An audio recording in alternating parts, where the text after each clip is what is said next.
Hello everyone, and welcome to the DXD Tales. So we are back with an interesting movie on what if Issei was reincarnated as the true demon king of all realms. But before we start, I just want to remind you to please subscribe to my channel and hit the like button if you enjoy my content. Let's start the story. Chapter 1. Awakening Crown. Pain. Blinding. Sear. Pain was Issei Hyodo's first sensation. Not the dull throb of a hangover or the sharp sting of a wound, but something deeper, a fundamental agony that seemed to rewrite his very being from the cellular level. His consciousness floated in a dark void where time had no meaning, where memories flickered like dying embers. The final battle, his friend's screams, the terrible choice he'd made, and finally, his death. Then suddenly, air rushed into unfamiliar lungs. His eyes snapped open to a cathedral ceiling of obsidian and crimson crystal, refracting light in hypnotic patterns. The pain vanished so abruptly that its absence felt like a new kind of shock. "He awakens," whispered a voice that seemed to come from everywhere and nowhere. Issei bolted upright, finding himself on a massive dais of polished black stone. His body felt wrong, taller, stronger, but with a strange heaviness to his limbs. His fingers, longer and more elegant than he remembered, ended in sharp, obsidian nails. He wore ceremonial garments of midnight silk embroidered with arcane symbols in silver thread that seemed to shift and move when he wasn't looking directly at them. The chamber stretched before him, vast and ancient. Enormous pillars carved from what appeared to be solidified darkness rose to support a ceiling that defied architectural possibility. Between them stood hundreds of figures, demons of every conceivable description, arrayed in finery that ranged from elaborate courtly dress to battle-scarred armor. Their eyes, red, gold, silver, black, all fixed upon him with expressions ranging from a suspicion to outright hostility. "This is impossible," growled a towering figure near the front, his skin the color of cooling lava with cracks that revealed molten fire beneath. "The prophecy speaks of rebirth, yes, but this is an abomination. A human soul cannot possibly." "Silence, Valkor," commanded an elderly demon whose wizened face contrasted with eyes of impossible depth. "The Covenant has accepted him." The crown responds. Only then did Issei notice the weight on his head. Reaching up, his fingers encountered metal, warm and seemingly alive, pulsing in rhythm with his heartbeat. What is this?" His voice emerged different, deeper, resonant with harmonics that made the very air tremble. "Where am I?" A ripple of murmurs swept through the assembly. Some demons exchanged worried glances. Others sneered openly. "He doesn't even know," spat a female demon with skin like polished jade and eyes like twin eclipses. "The great prophecy fulfills itself with a clueless vessel. How fitting for these degenerate times." The elderly demon approached the dais, leaning on a staff of twisted bone. "You stand in the obsidian court, heart of the 9 demon realms. And you, whether by cosmic jest or divine plan, have been reborn as our ruler, the true demon king of all realms." Memories slammed into Issei's consciousness, not his own, but ancient knowledge suddenly unlocked within his transformed mind. The 9 demon realms, the 1,000-year vacancy of the true throne, the prophecy of a king reborn from beyond, the countless pretenders who had tried to claim the crown, only to be rejected by the ancient covenant. "This isn't. I was human. I was a devil in Rias Grimori's peerage. I died fighting." "Your past matters not," interrupted the elder demon. "I am Zavalon, chief counselor of the Obsidian Court. Whatever you were before, you are now Issei Hyodo, true demon king. The coronation ritual has already begun. The covenant has judged you worthy." The molten-skinned demon named Valkor stepped forward. "I demand the trial of verity. No human soul has ever." His words died as the massive doors at the far end of the chamber burst open. A dozen armored demons charged in, weapons drawn, faces concealed behind horned helmets. "Assassins!" someone shouted, and chaos erupted. The court scattered, some nobles diving for cover while others drew weapons of their own. Guards materialized from alcoves, but they were too far to reach Issei in time. 3 assassins broke through the confusion, bounding across the chamber with inhuman speed. Wicked blades aimed directly at Issei's heart. Time seemed to slow. Instinct took over. Not the trained reflexes of his former life, but something deeper, more primal. Knowledge flooded his consciousness. Power surged through unfamiliar veins. Without conscious thought, Issei raised his hand. Reality rippled. The air before him condensed into a barrier of solid darkness that caught the assassins mid-leap. Their bodies stuck to its surface as though trapped in tar, weapons inches from his face. "Who sent you?" Issei demanded, surprised by his own voice, the authority in it, the power. The assassin nearest him struggled against the dark matter binding him. "Death to the false king. Long live Lord Ab." A blade flashed from the shadows behind Issei, slicing cleanly through the assassin's throat. Blood, black as oil and smoking like acid, splattered across the barrier, dissolving into it. "They won't answer you truthfully," came a female voice, smooth as silk but cold as winter. "And we don't have time for interrogation." Issei turned to find a woman standing beside him, though he hadn't seen or heard her approach. Tall and lithe, with skin the color of moonlight on snow and hair a liquid shadow that seemed to move of its own accord. Her eyes were mirrors that reflected nothing, and she wore form-fitting leathers the color of a starless night, adorned with small pouches and each holding various implements of death. "Who?" "Leora Shadowvale, at your service, your majesty." She offered a bow that somehow managed to be both respectful and sardonic. "Spymaster of the Abyss Realm. And currently, the only thing standing between you and a messy demise." More assassins had engaged the guards, and the chamber had devolved into a battlefield. Nobles fled or fought, depending on their nature. The ancient counselor Zadalon had vanished. "There will be a second wave," Leora stated matter-of-factly, scanning the chaos with those mirror eyes. "This attack is too obvious, too doomed to failure. Its purpose is distraction. From what?" Her lips curved in what might generously be called a smile. "From whatever will actually kill you, of course. We should leave. Now." "I can't just run," Issei protested. Something inside him rebelled at the thought. Not pride, but responsibility. A weight he couldn't explain. "Not running. Strategic repositioning." Leora glanced at the barrier Issei had created, still holding the remaining assassins. "Though that's a fascinating ability. Most demons require incantations for matter manipulation of that complexity." Issei stared at his own hands, surprised by what he'd done instinctively. Power thrummed beneath his skin, different from the boosted gear he'd once wielded, more fundamental, as though reality itself responded to his will. A thunderous explosion rocked the far side of the chamber. Through the smoke, more armored figures emerged. "Second wave, right on schedule," Leora remarked. "Time to go, Your Majesty." You'd prefer to test how immortal you truly are." This time, Issei didn't argue. Leora led him to a section of wall behind the dais that shimmered at her touch, revealing a hidden passage. They slipped through just as a barrage of energy bolts struck where they had been standing. The passage closed behind them, plunging them into darkness that gradually resolved into dim blue light emanating from crystalline formations in the walls. They moved swiftly through winding corridors, descending staircases that seemed to defy gravity, and crossing chambers filled with strange artifacts. "The labyrinthine paths," Leora explained without slowing. "Ancient passages that connect all major structures in the Obsidian Court. Few know of their existence, fewer still can navigate them. And you're one of those few." She glanced back, those mirror eyes unreadable. "Information is survival, Your Majesty. I make it my business to know things others don't." They emerged into a circular chamber with 7 identical doors. Leora moved directly to the third from the right, placing her palm against its surface. Symbols flared beneath her touch. "The council chamber," she said. "The elders will have retreated here. They, at least, deserve a chance to explain before someone else tries to kill you." "That happens often around here," Issei asked dryly. "You have no idea," Leora replied, completely serious.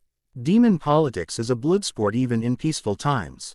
With the prophecy fulfilled and the true crown claimed, well, you've upset 1,000 years of carefully balanced power structures in a single afternoon." The door swung open to reveal a smaller, more intimate chamber. A circular table of dark wood dominated the space, around which sat 7 elderly demons of varying appearances. At the head of the table, the familiar figure of Zadalon rose to greet them. "The king lives," he announced, relief evident in his ancient voice. "Spymaster Shadowvale, you have our gratitude." Leora inclined her head slightly. "I serve the realms, Elder Zadalon." As we all should, replied one of the other council members, a demoness with scaled skin the color of emeralds and eyes like twin amethysts. Though some, it seems, have other ideas. Assassination on Coronation Day, rumbled another councillor, a massive being whose form seemed partially composed of living stone. Not, since the sundering has such sacrilege been attempted.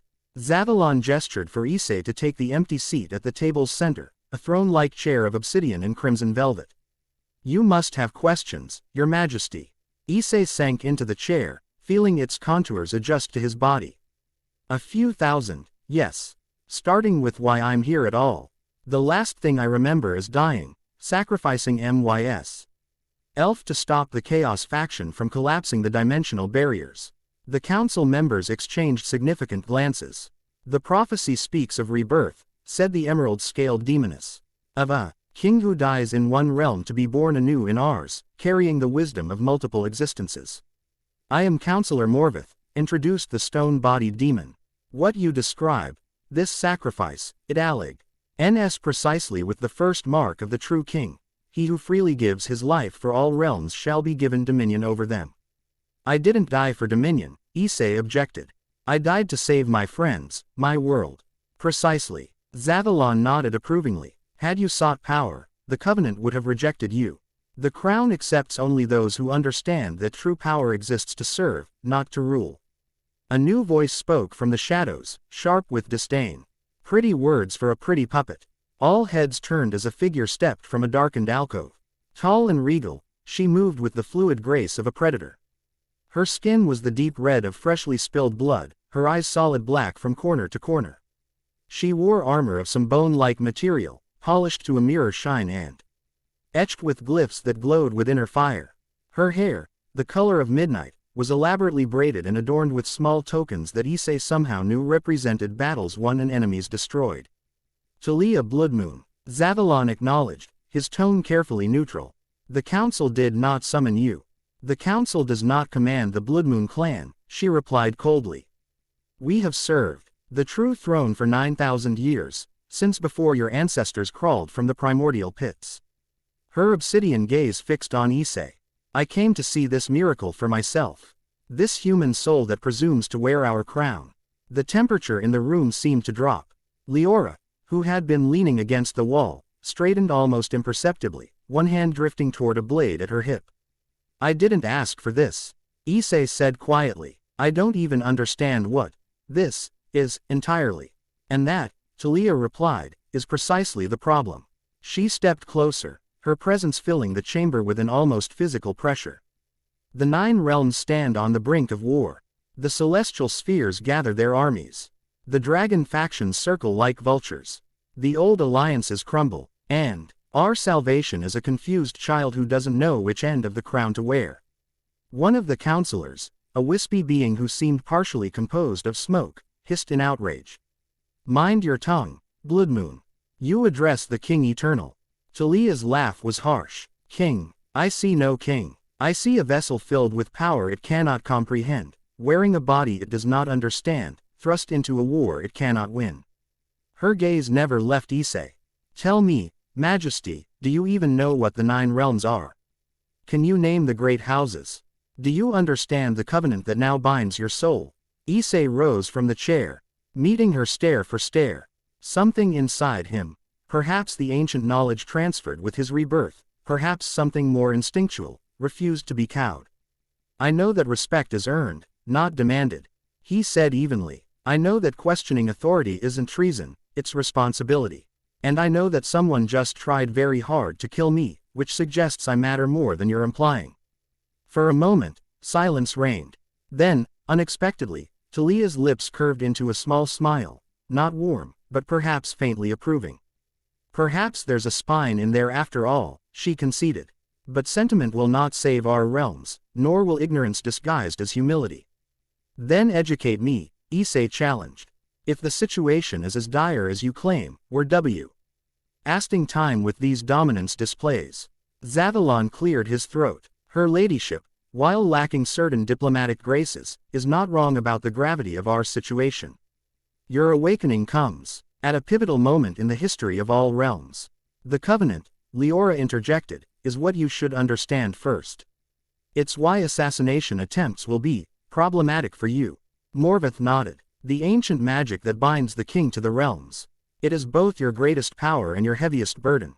What does it do? Issei asked. It connects you, said the Emerald Counselor, to every aspect of the 9 demon realms. Their prosperity becomes your prosperity. Their suffering becomes your suffering, quite literally. The crown you wear, Zavalon explained, is merely the physical manifestation of this bond. Through it, you can draw upon the collective power of all demonic realms, but you also bear responsibility for their well-being.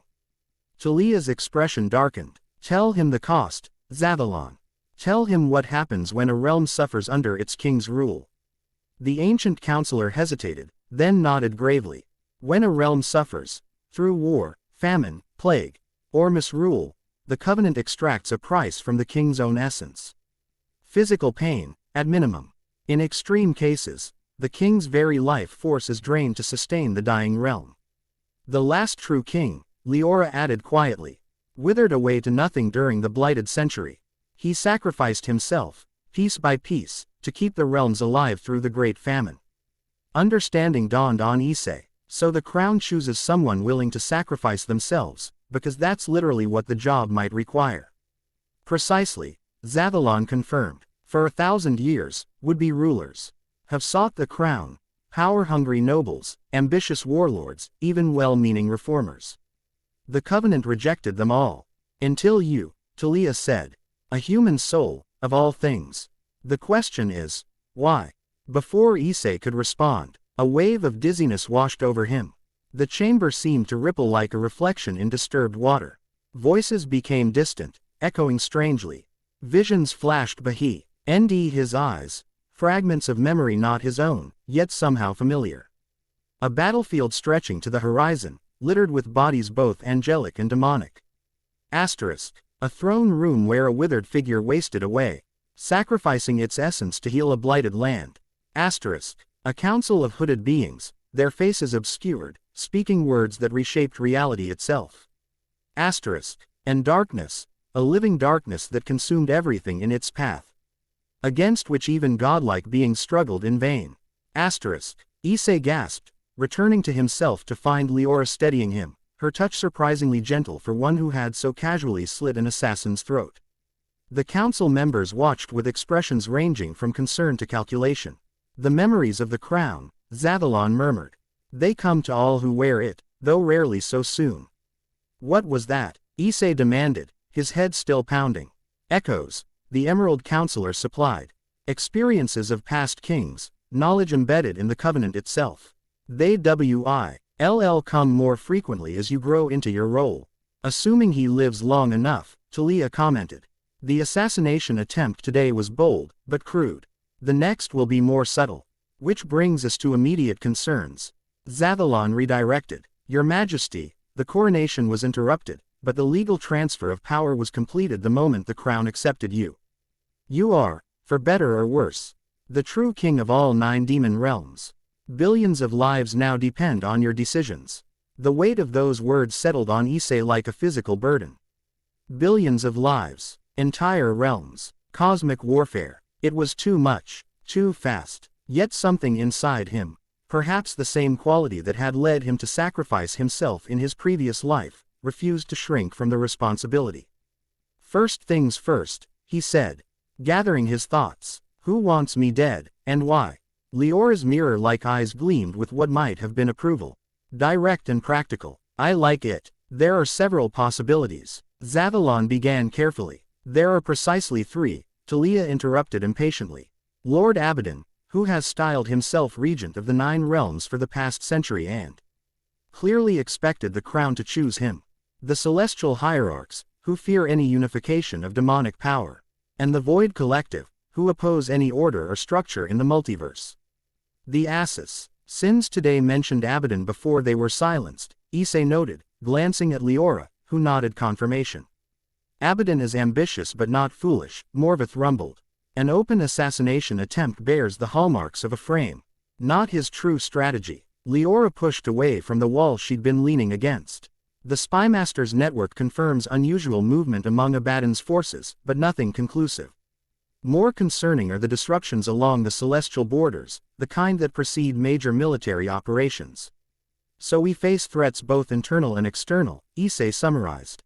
While I'm still learning what this body can do, what powers I have, and apparently absorbing memories from dead kings.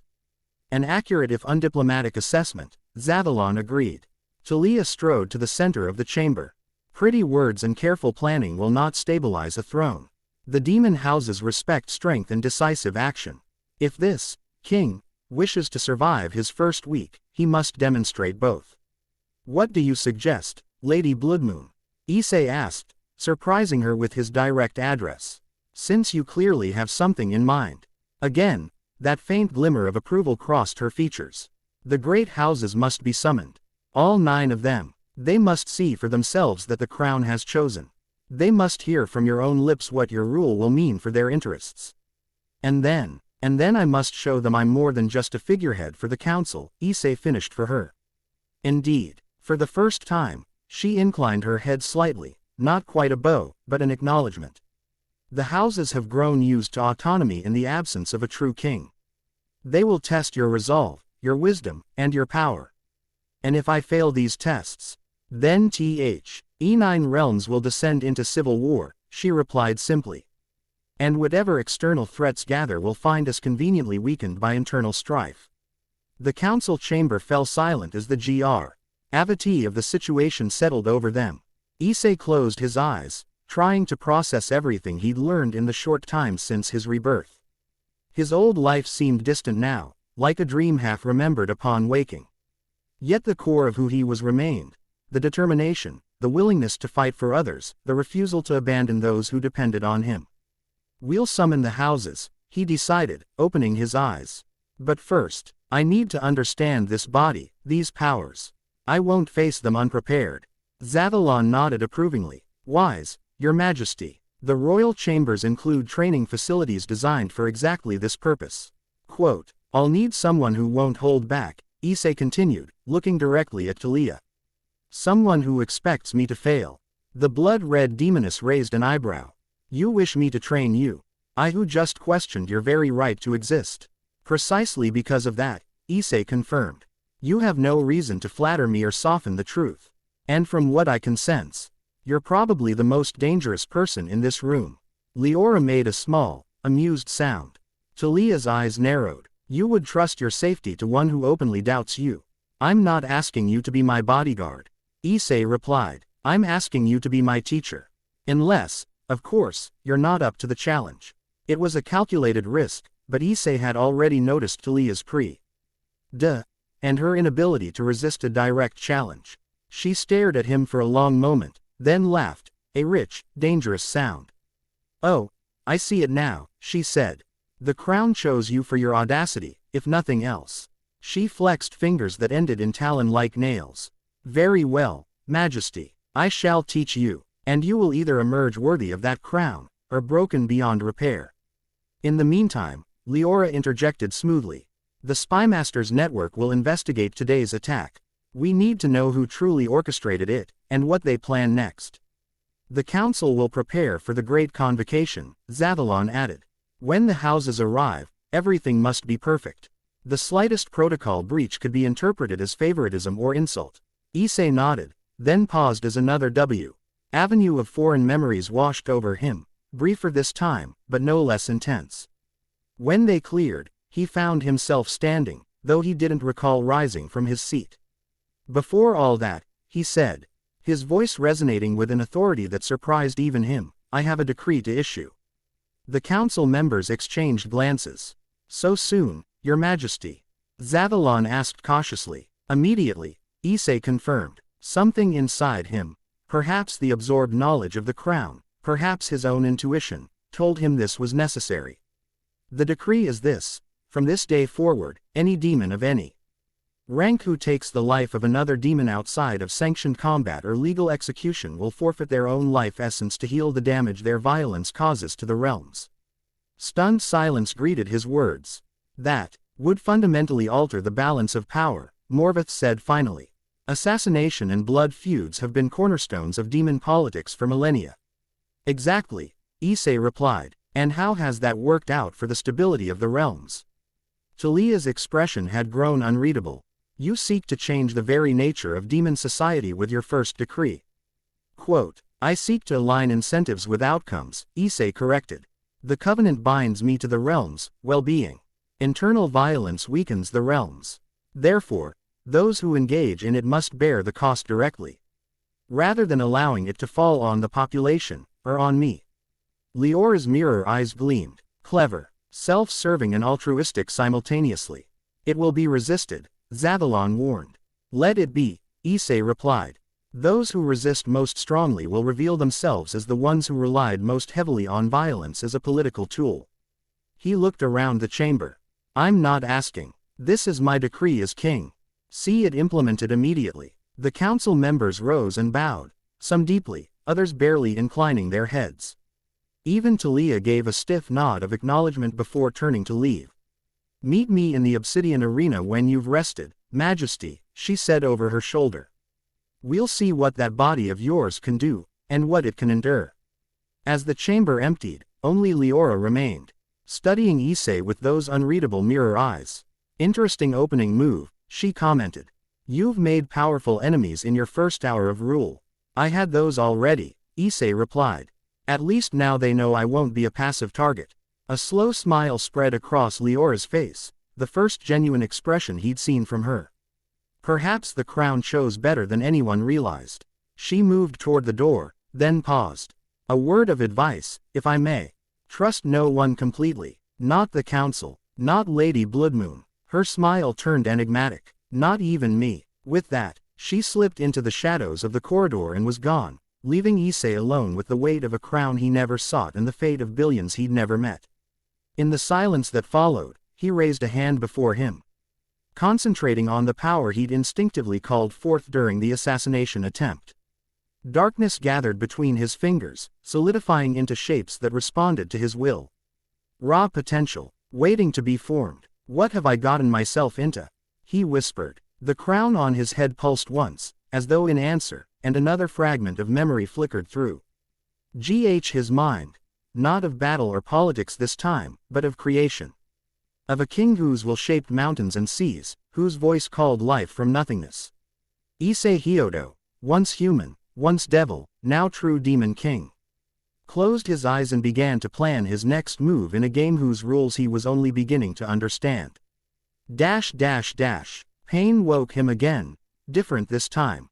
Not the transformative agony of rebirth, but the familiar burn of overworked muscles and the sharp sting of fresh wounds.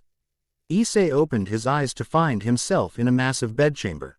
Vaulted ceilings of black crystal stretched overhead, while the walls were adorned with tapestries depicting scenes from demonic history, battles and coronations, treaties and betrayals, all rendered in thread that seemed to shimmer with inner light.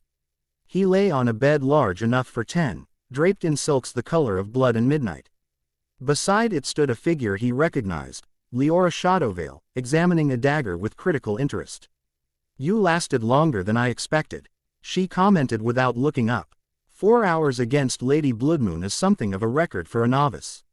Memory returned in a rush. The training session in the obsidian arena.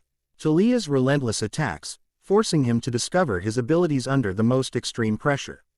The moment when something had clicked, when the foreign body had begun to feel like his own. When power had responded to instinct and will rather than desperate need. Did I impress her? He asked, wincing as he sat up. Leora's mirror eyes flicked toward him. She didn't kill you. For Lady Bloodmoon, that's practically a declaration of undying loyalty. She sheathed the dagger. More importantly, you impressed the observers. What observers? The representatives from the great houses who arrived early for the convocation. They watched from the shadows, a fact Talia was well aware of when she agreed to train you. Issei frowned. So it was a test after all. Everything is a test, Your Majesty. Every word, every gesture, every decree. She moved to a table where a decanter of dark liquid sat beside a single glass. The houses needed to see your power firsthand. Rumors of a human-souled king had them concerned. And now they're intrigued. She poured the liquid, thick and red-black, into the glass. Which is better than outright hostility, though perhaps more dangerous in the long run.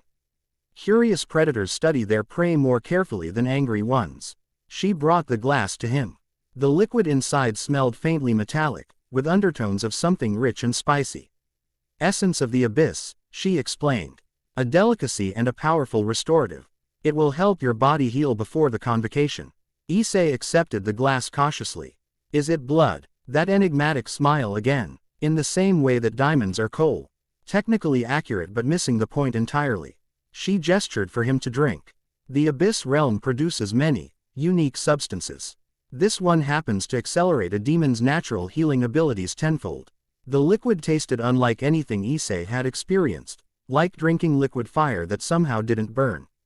Like swallowing the essence of night itself. It spread through his body in waves of warmth, and he could almost feel his wounds knitting closed, his energy returning. The convocation has been scheduled for tomorrow at dusk, Leora informed him, taking the empty glass. The great houses are arriving as we speak. You should be prepared for extensive ritual, political maneuvering thinly disguised as courtesy. And at least 3 more assassination attempts. Only 3. I'm disappointed. She arched an eyebrow. Your decree has complicated matters for the usual suspects. The Covenant has our 80 claimed the life essence of 2 minor nobles who thought the law wouldn't apply retroactively. Their bodies were found withered to husks. Issei hadn't intended that particular consequence but couldn't find it in himself to regret it. Good. Let that be a warning. Oh, it has been. The more interesting question is who will adapt most quickly to the new paradigm. Leora moved toward the chamber's massive windows, pulling aside heavy curtains to reveal a view of the Obsidian Court, a sprawling city of impossible architecture, where buildings defied gravity and physics, where light and shade outplayed in patterns that hurt the human mind to contemplate.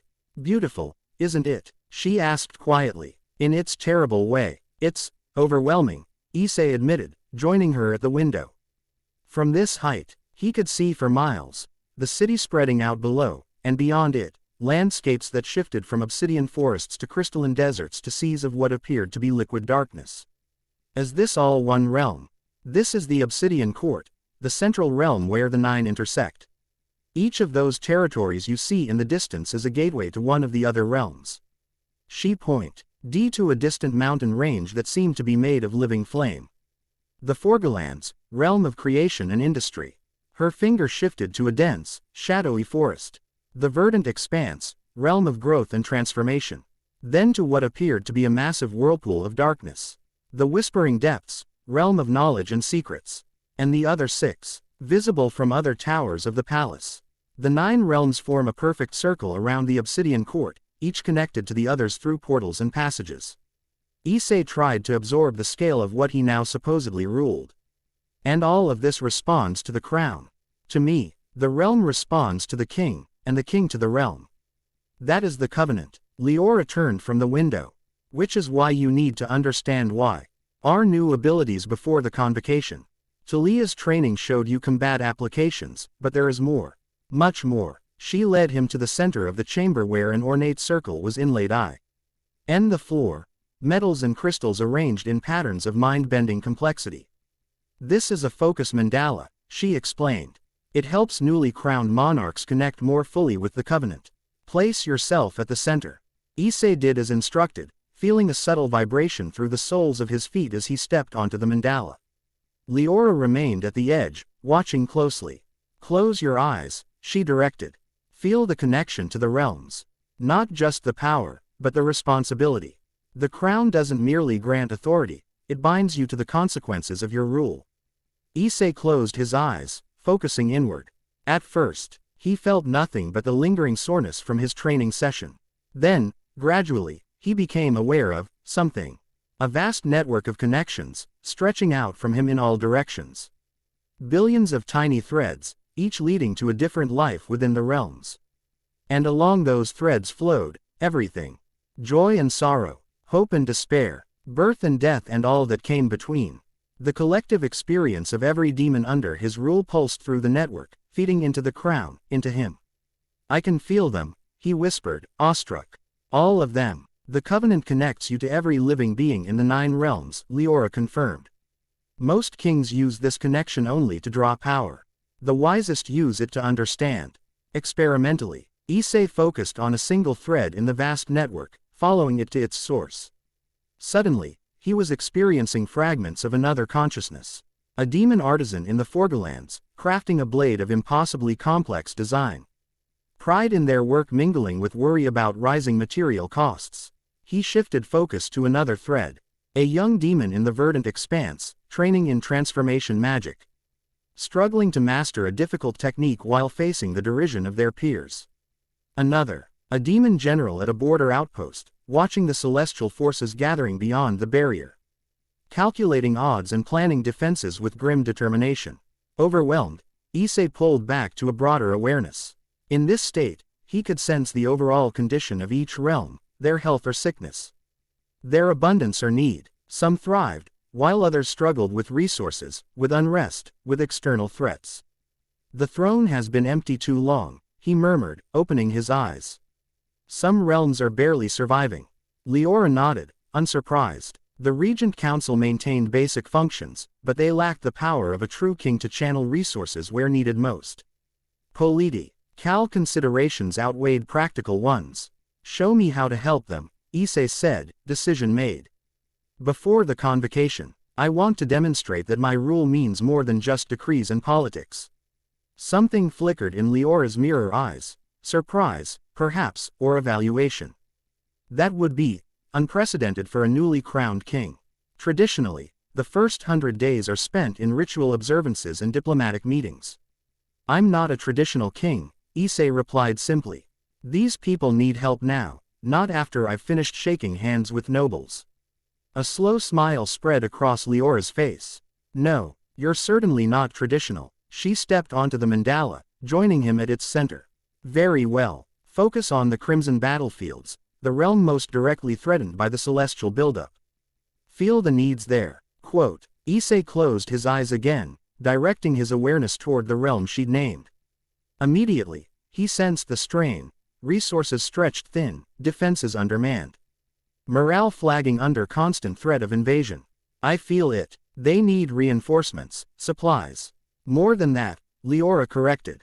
They need hope, direction, purpose. Material support can come from redistributing resources. But the other needs require something only the king can provide. Show me how. For the next several hours, Leora guided Issei through the process of channeling the Covenant's power constructively. Not just drawing energy from the realms, but directing it where needed most.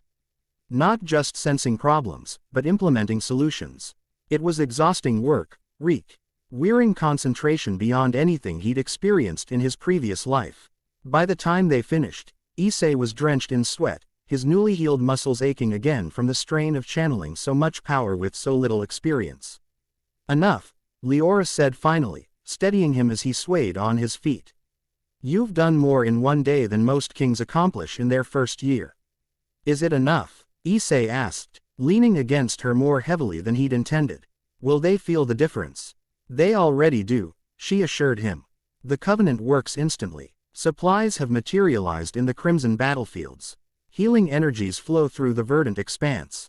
Knowledge long sealed has become accessible in the whispering depths. She helped him to a nearby chair, a throne-like construction of obsidian and velvet that adjusted to his form as he sank into it. Rest now, she advised. The convocation will demand all your strength, both physical and mental. Issei nodded, too drained to argue. Will you be there? At the convocation? I am spymaster of the Abyss Realm, she replied, that enigmatic smile returning. I am everywhere and nowhere. She moved toward the chamber doors. But yes, I will be watching. The shadows have eyes, your majesty, and some of them are mine. After she departed, Issei remained in the chair, staring out at the impossible city beyond his windows. Despite his exhaustion, his mind raced with everything he'd learned, everything he'd experienced since awakening in this new existence. He thought of his friends from his previous life, Rias, Asia, Akano, Kaneko, Kiba. And all the others. Were they safe? Did they mourn him? Did time even flow the same way between the realms? He had no answers, and the ache of that uncertainty was a errant kind of pain from the physical trials he'd endured. Yet alongside that ache was a growing sense of purpose. Whatever cosmic force had chosen him for this role, whether fate, chance, or some incomprehensible design. He was here now. Billions of lives depended on his decisions. Realms trembled on the brink of war. And something told him that the assassination attempts and political maneuvering were merely preludes to a greater threat lurking beyond the immediate horizon. The crown on his head pulsed gently, as though in agreement with his thoughts. Issei reached up to touch it, feeling its warm, living metal respond to his fingers. "I never asked for this," he told it quietly. "But since I'm here, I'll make it count." As if in answer, another fragment of memory flickered through his mind, not his own, but from some long-dead king whose experiences were embedded in the crown itself. A demon king stood before an army of celestial beings, their light painful to demonic eyes. "You come seeking war," the king said. "But I offer something more difficult, peace." Demons know only conquest and corruption, replied the celestial leader, wings of light spreading behind him like a solar flare. "Then let me teach you what demons know of sacrifice," the king answered, and stepped forward alone, unarmed, to meet his fate. The vision faded, leaving Issei with a sense of both dread and determination. Tomorrow would bring the convocation, the gathering of the great houses, and all the dangers such a concentration of power entailed. But it would also bring opportunity, a chance to establish what kind of king he intended to be. Not a conqueror, not a tyrant, not even merely a protector. Something new, something that had never existed before in the long, bloody history of the 9 demon realms. Outside his windows, the impossible city began to glow with internal light as darkness fell. Across the obsidian court, demons of all descriptions went about their lives, now connected to his through the ancient magic of the covenant. Issei Hyodo, the true demon king of all realms, rose from his chair and prepared to face whatever tomorrow would bring. Chapter 1 and Chapter 2, Shadows of Rebellion. The midnight markets of the obsidian court never truly slept. Even now, as the strange purplish light of demon dawn crept across the horizon, thousands of beings crowded the winding streets and floating platforms that comprised the largest commercial district in the 9 realms. Merchants hawked wares from countless dimensions, crystallized memories, bottled emotions, weapons forged from conceptual materials, and foodstuffs that defied conventional description.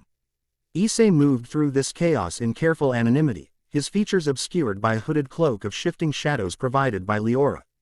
The spymaster walked beside him, her own appearance altered to resemble a common merchant rather than the feared intelligence operative known throughout the realms. "The convocation isn't until dusk," Issei had argued when she proposed this excursion. "Shouldn't I be preparing?" "This is preparation," Leora had countered. "You cannot effectively rule what you do not understand. The council will show you ceremony and statistics. I'm showing you reality." Reality, as it turned out, was messy, vibrant, and occasionally disturbing. Demons of every conceivable form conducted business, argued prices, shared meals, and lived lives of surprising ordinariness given their often extraordinary appearances. Most histories focus on the great wars, the powerful houses, the legendary kings.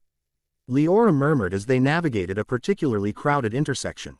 They ignore the billions who simply exist, working, loving, struggling, beneath the notice of those who write the chronicles. They passed a stall where a 6-armed demoness prepared a local delicacy, wrapping phosphorescent fungi and writhing tendrils of some meat-like substance in leaves that steamed upon contact. The scent was surprisingly appetizing, making Issei's stomach rumble. "Hungry, Your Majesty?" Leora asked, amusement evident in her voice. "Starving, actually," he admitted. "Do demons use money, or?" Leora produced several small, glittering black stones from a pouch at her waist. "Soul shards, standard currency across most realms." She handed them to the vendor, who bowed without recognizing her disguised patrons. The food tasted nothing like Issei expected, not the fire and brimstone of human imagination, but complex layers of flavor, sweet, savory, with an undercurrent of something that reminded him of electricity. It was delicious. "The market serves many purposes beyond commerce," Leora explained as they continued their tour. "Information flows here freely. Power shifts are felt here first. And discontent." She nodded toward a cluster of demons speaking in hushed tones, casting frequent glances toward patrolling guards. "Discontent finds its voice here before anywhere else. Issei studied the group. Working-class demons with the weathered look of those who labored in the Forgolands. What are they unhappy about? Resource distribution, primarily. The outer regions of several realms have faced shortages since the celestial borders began tightening. The Regent Council prioritized military needs over civilian ones. Reasonably, if they feared invasion, Issei noted. Leora's mirror eyes flashed beneath her disguise. Reasonable for maintaining power, less reasonable for maintaining lives. She guided him toward a less crowded avenue. A king must balance both considerations. The Covenant demands it. As if to emphasize her point, Issei felt a sharp twinge beneath his ribs, a phantom pain he was learning to recognize as the Covenant's response to suffering within the realms. The crown, concealed beneath a magical glamour, grew momentarily warm against his brow. I feel it, he acknowledged quietly. But fixing thousand-year-old problems in a day.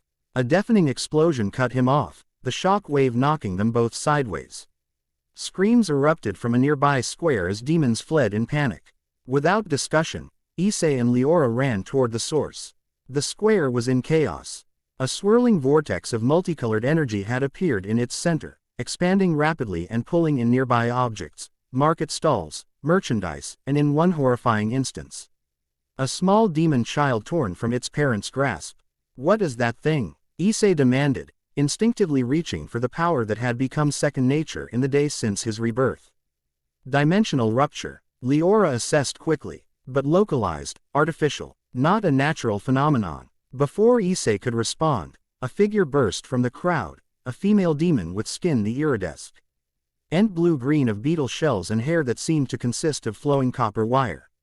She carried what appeared to be a complex mechanical device that sparked and sputtered in her hands. No, no, no, she shouted at the device, adjusting frantically at its controls. Resonance calibration error, phase lock disintegrating. Come on, you temperamental collection of. Is that yours? Issei demanded, approaching despite the pull of the vortex. The blue-skinned demoness looked up, startled. Her eyes, 6 of them, arranged in a cluster, widened in surprise. Well, yes and no. Technically it's mine in the sense that I created it, but not mine in the sense that I wanted it to do this. She gestured frantically at the expanding vortex. It's a dimensional stabilizer, or was supposed to be. Shoal D have created a stable micro-portal to ease transport between distant market sectors. Instead it's, well, you can see what it's doing. The child caught in the vortex screamed as it was pulled closer to the center. Without hesitation, Issei channeled power through his transformed body, creating a tether of solidified darkness that shot toward the young demon. Can you shut it down? He asked the inventor, straining to maintain his hold on the child. Shut down an uncontained dimensional cascade. Theoretically yes, practically. She trailed off, 6 eyes blinking in rapid succession as her mind visibly raced. Wait, yes, if I can reverse the polarity of the quantum fluctuation matrix while simultaneously, she attacked the device with renewed purpose, fingers moving with blinding speed over its controls. Leora appeared at Issei's side. The vortex is still growing. At this rate, it'll consume half the market district before she figures it out. Issei grimaced, feeling the strain of opposing the portal's pull. I need to get closer. That would be suicidal, Leora stated flatly. Not if I can manipulate the dimensional energies directly. Issei didn't know where the knowledge came from. Perhaps another fragment of memory from the crown, perhaps an instinctive understanding of his new abilities. The Covenant connects me to all aspects of the demon realms, including their boundaries. Leora's expression suggested she was reassessing him yet again. Even for a demon king, that's. She paused, actually untested. No recorded monarch has attempted direct dimensional manipulation. First time for everything, Issei muttered, and before she could object further, he released a controlled burst of power that propelled him toward the vortex, dark energy wrapping around him like armor. The pull was enormous, threatening to tear him apart as he approached the swirling maelstrom. Yet as he drew closer, something strange happened. The crown, still hidden beneath I's glamour, began to resonate with the vortex's energies. Issei felt a connection forming, similar to the one he experienced with the realms themselves but wilder, less structured. Instinctively, he reached for that connection, extending his awareness into the vortex itself. Inside was chaos, a swirling mass of dimensional energies, fragments of realities colliding and merging in ways that threatened the very fabric of space. At the center, he sensed the child he'd tethered, terrified but still intact.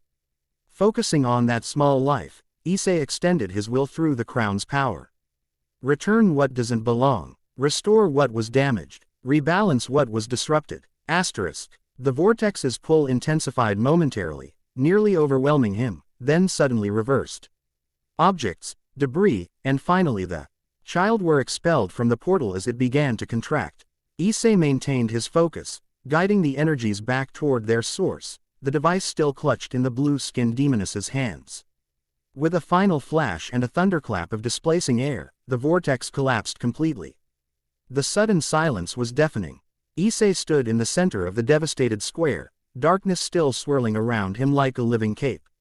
The disguise Leora had crafted had been shredded by the dimensional energies, revealing his true appearance, and the crown that marked him unmistakably as the Demon King.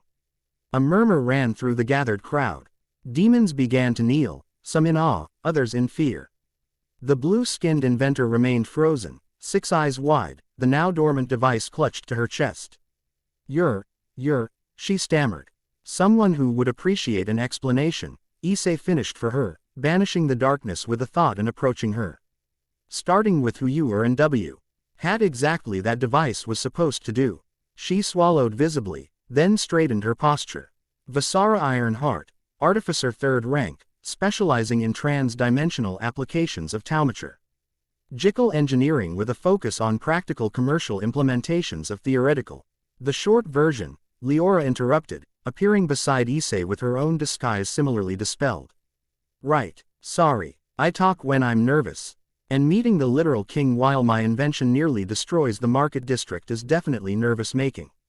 Vasara took a breath. I create devices that comb in magical theory with mechanical application. This, she held up the device, was meant to create small, stable portals between different areas of the market to ease congestion and transport. And, instead it nearly tore a hole in reality, Issei observed. A slight calibration error, Vasara admitted, then added quickly, but the theoretical framework is sound. The quantum matrices aligned perfectly during initial testing. It was only during full power implementation that the resonance cascade initiated, which suggests external interference rather than design failure. Issei was about to question her further when a demon child, the same one he'd rescued from the vortex, broke away from a relieved parent and approached him cautiously. Are you really the king? The child asked, gazing up with eyes like molten gold. Issei knelt to bring himself to the child's level, ignoring the shocked murmurs this gesture caused among the watching crowd. I am, he confirmed. What's your name? Nex, the child answered, seemingly unafraid despite the encounter with the vortex. Why didn't you let me fall? The question, asked with a child's directness, seemed to silence the entire square. Issei considered the small demon thoughtfully. Because every life in these realms matters to me, he answered simply. Including yours, Nex. The child nodded as though this made perfect sense. N reached up and touched the crown with surprising gentleness. It's warm. Yes, it is, Issei agreed, feeling the covenant pulse in response to the child's touch. Something about the moment, it's you. N's scripted authenticity, seemed to resonate with the watching crowd. The tension broke. Murmurs turned from fearful to curious, even hopeful. A few demons approached with questions, concerns, complaints, speaking directly to their king in a way that had been impossible under the distant rule of the Regent Council. Leora watched with guarded approval, though her attention remained split between the crowd and their surroundings. Ever vigilant for threats, Vasara stood clutching her device, looking uncertain whether she should flee or stay. Don't go anywhere, Issei told her when he noticed her inching away. I still have questions about your invention. Oh, of course, Your Majesty. Although technically it's not supposed to explode like that, which means someone might have sabotaged it. Why? Means staying in one place might not be strategically optimal from a continued existence perspective. Despite her words, she remained rooted to the spot, her copper wire hair twitching with apparent nervousness. After addressing the most pressing concerns from the gathered demons, promises to investigate resource shortages, pledges to improve communication between the throne and common citizen, Issei turned his attention back to Vasara and her device. May I? He asked, extending a hand toward the mechanism. Vasara hesitated only briefly before handing it over, her 6 eyes tracking his every movement. Be careful with the chronometric regulator, it's still showing signs of quantum instability. The device was heavier than it looked, a complex assembly of metals that seemed to shift and flow beneath his touch. Inscribed with runes and sigils that pulsed with inner light. As Issei examined it, the crown's knowledge filtered through his consciousness, providing understanding of principles and energies he'd never encountered in his previous life. There, he murmured, pointing to a specific component. The cascade originated here. These markings aren't part of the original design. Vasara leaned closer, blinking rapidly. You're right. That's a modified entropy accelerator, completely incompatible with the stabilization matrix. It shouldn't even be there. She looked up at him with newfound respect. How did you know? The crown knows many things, Issei replied, somewhat uncomfortable with taking credit for knowledge that wasn't originally his. But more importantly, who would have access to modify your work? Vasara's expression darkened. Only the artificers, guild supervisors and... She trailed off, then lowered her voice. Lord Abaddon's representatives have been taking an interest in our research lately, requisitioning prototypes for security evaluation. Leora and Issei exchanged glances. Interesting, the spymaster said. And how many other devices have been evaluated recently?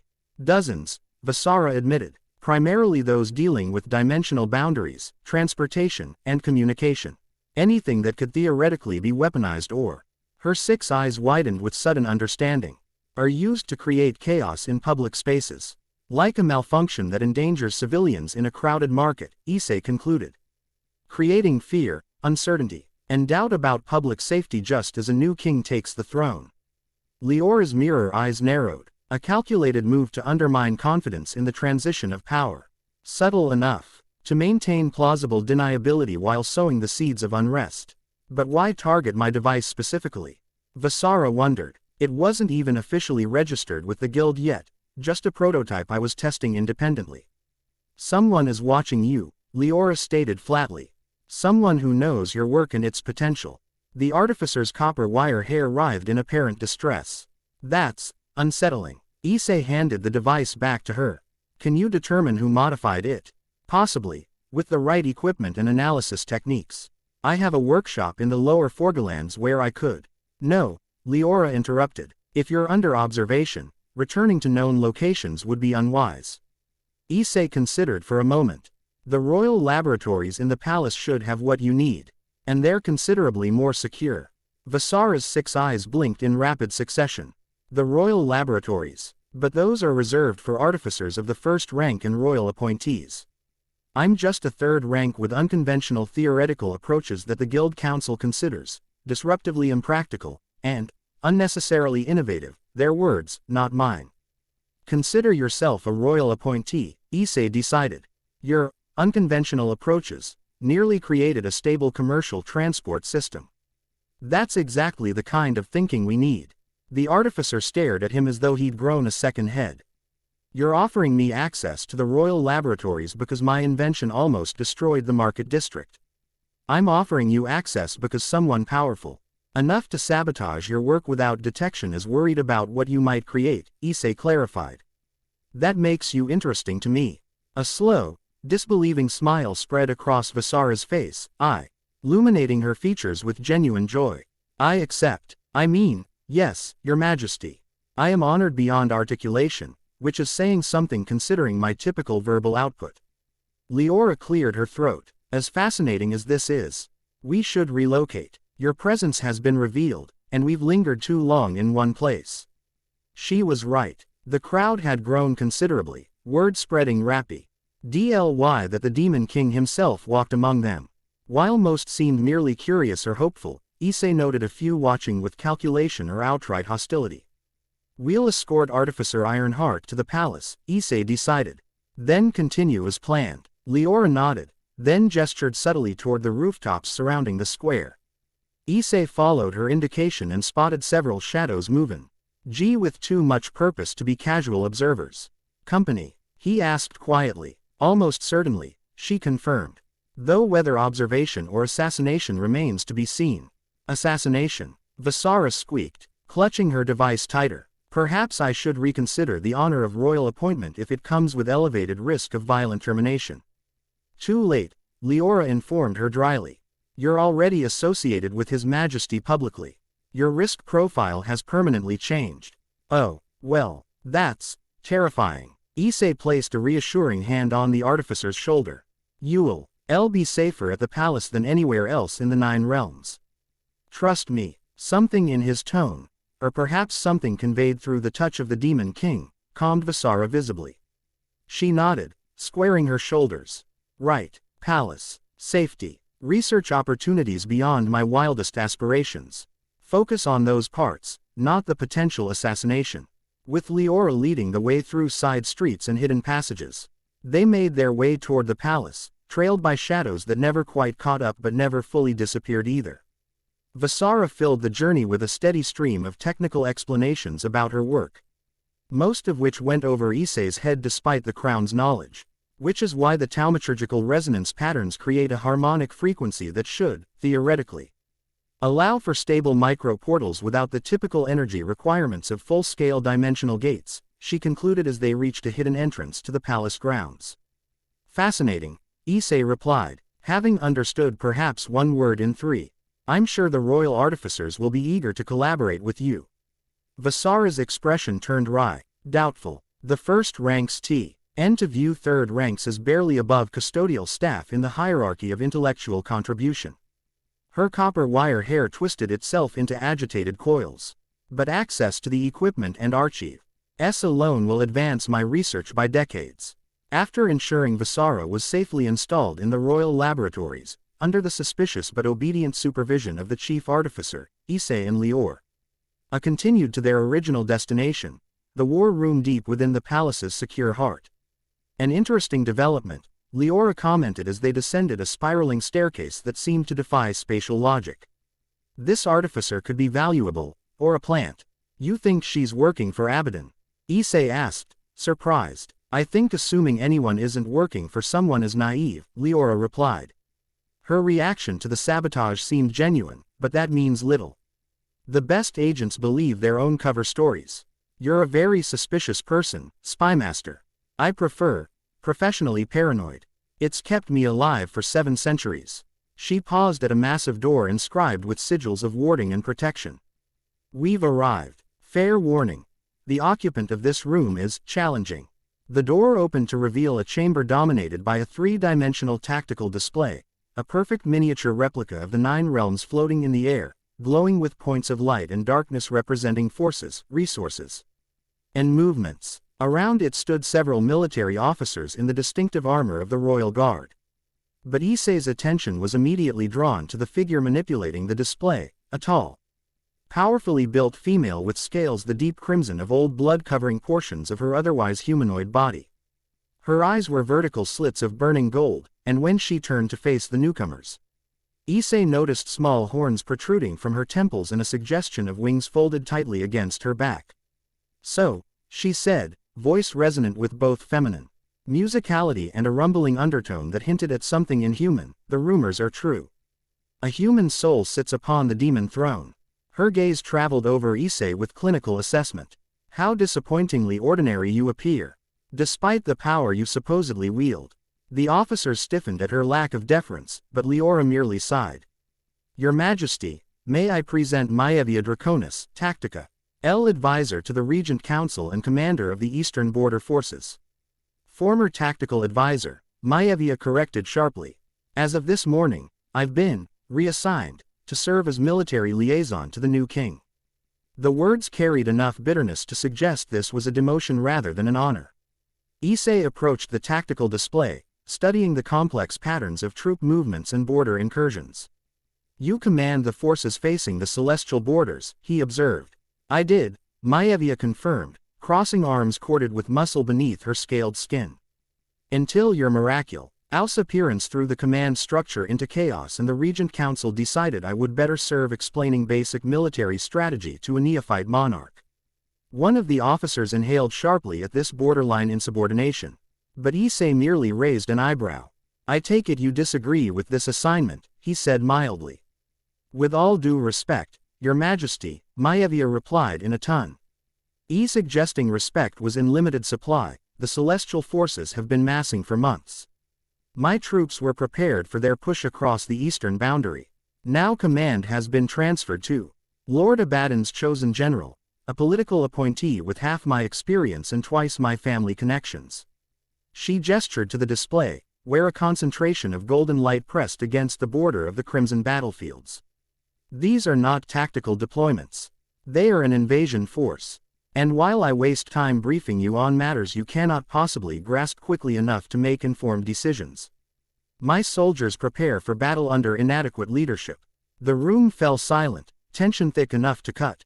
The officers looked ready to intervene, but Leora remained impassive, clearly waiting for Issei's response. He studied Maevia more carefully. Beneath her confrontational manner, he sensed genuine concern, not for him or even for the broader realms, but for the troops under her former command. There was something else too, a strange duality to her aura, as though two different energies coexisted within her. You're part dragon, he realized suddenly. Maevia stiffened, eyes flashing dangerously. My heritage is not relevant to this discussion.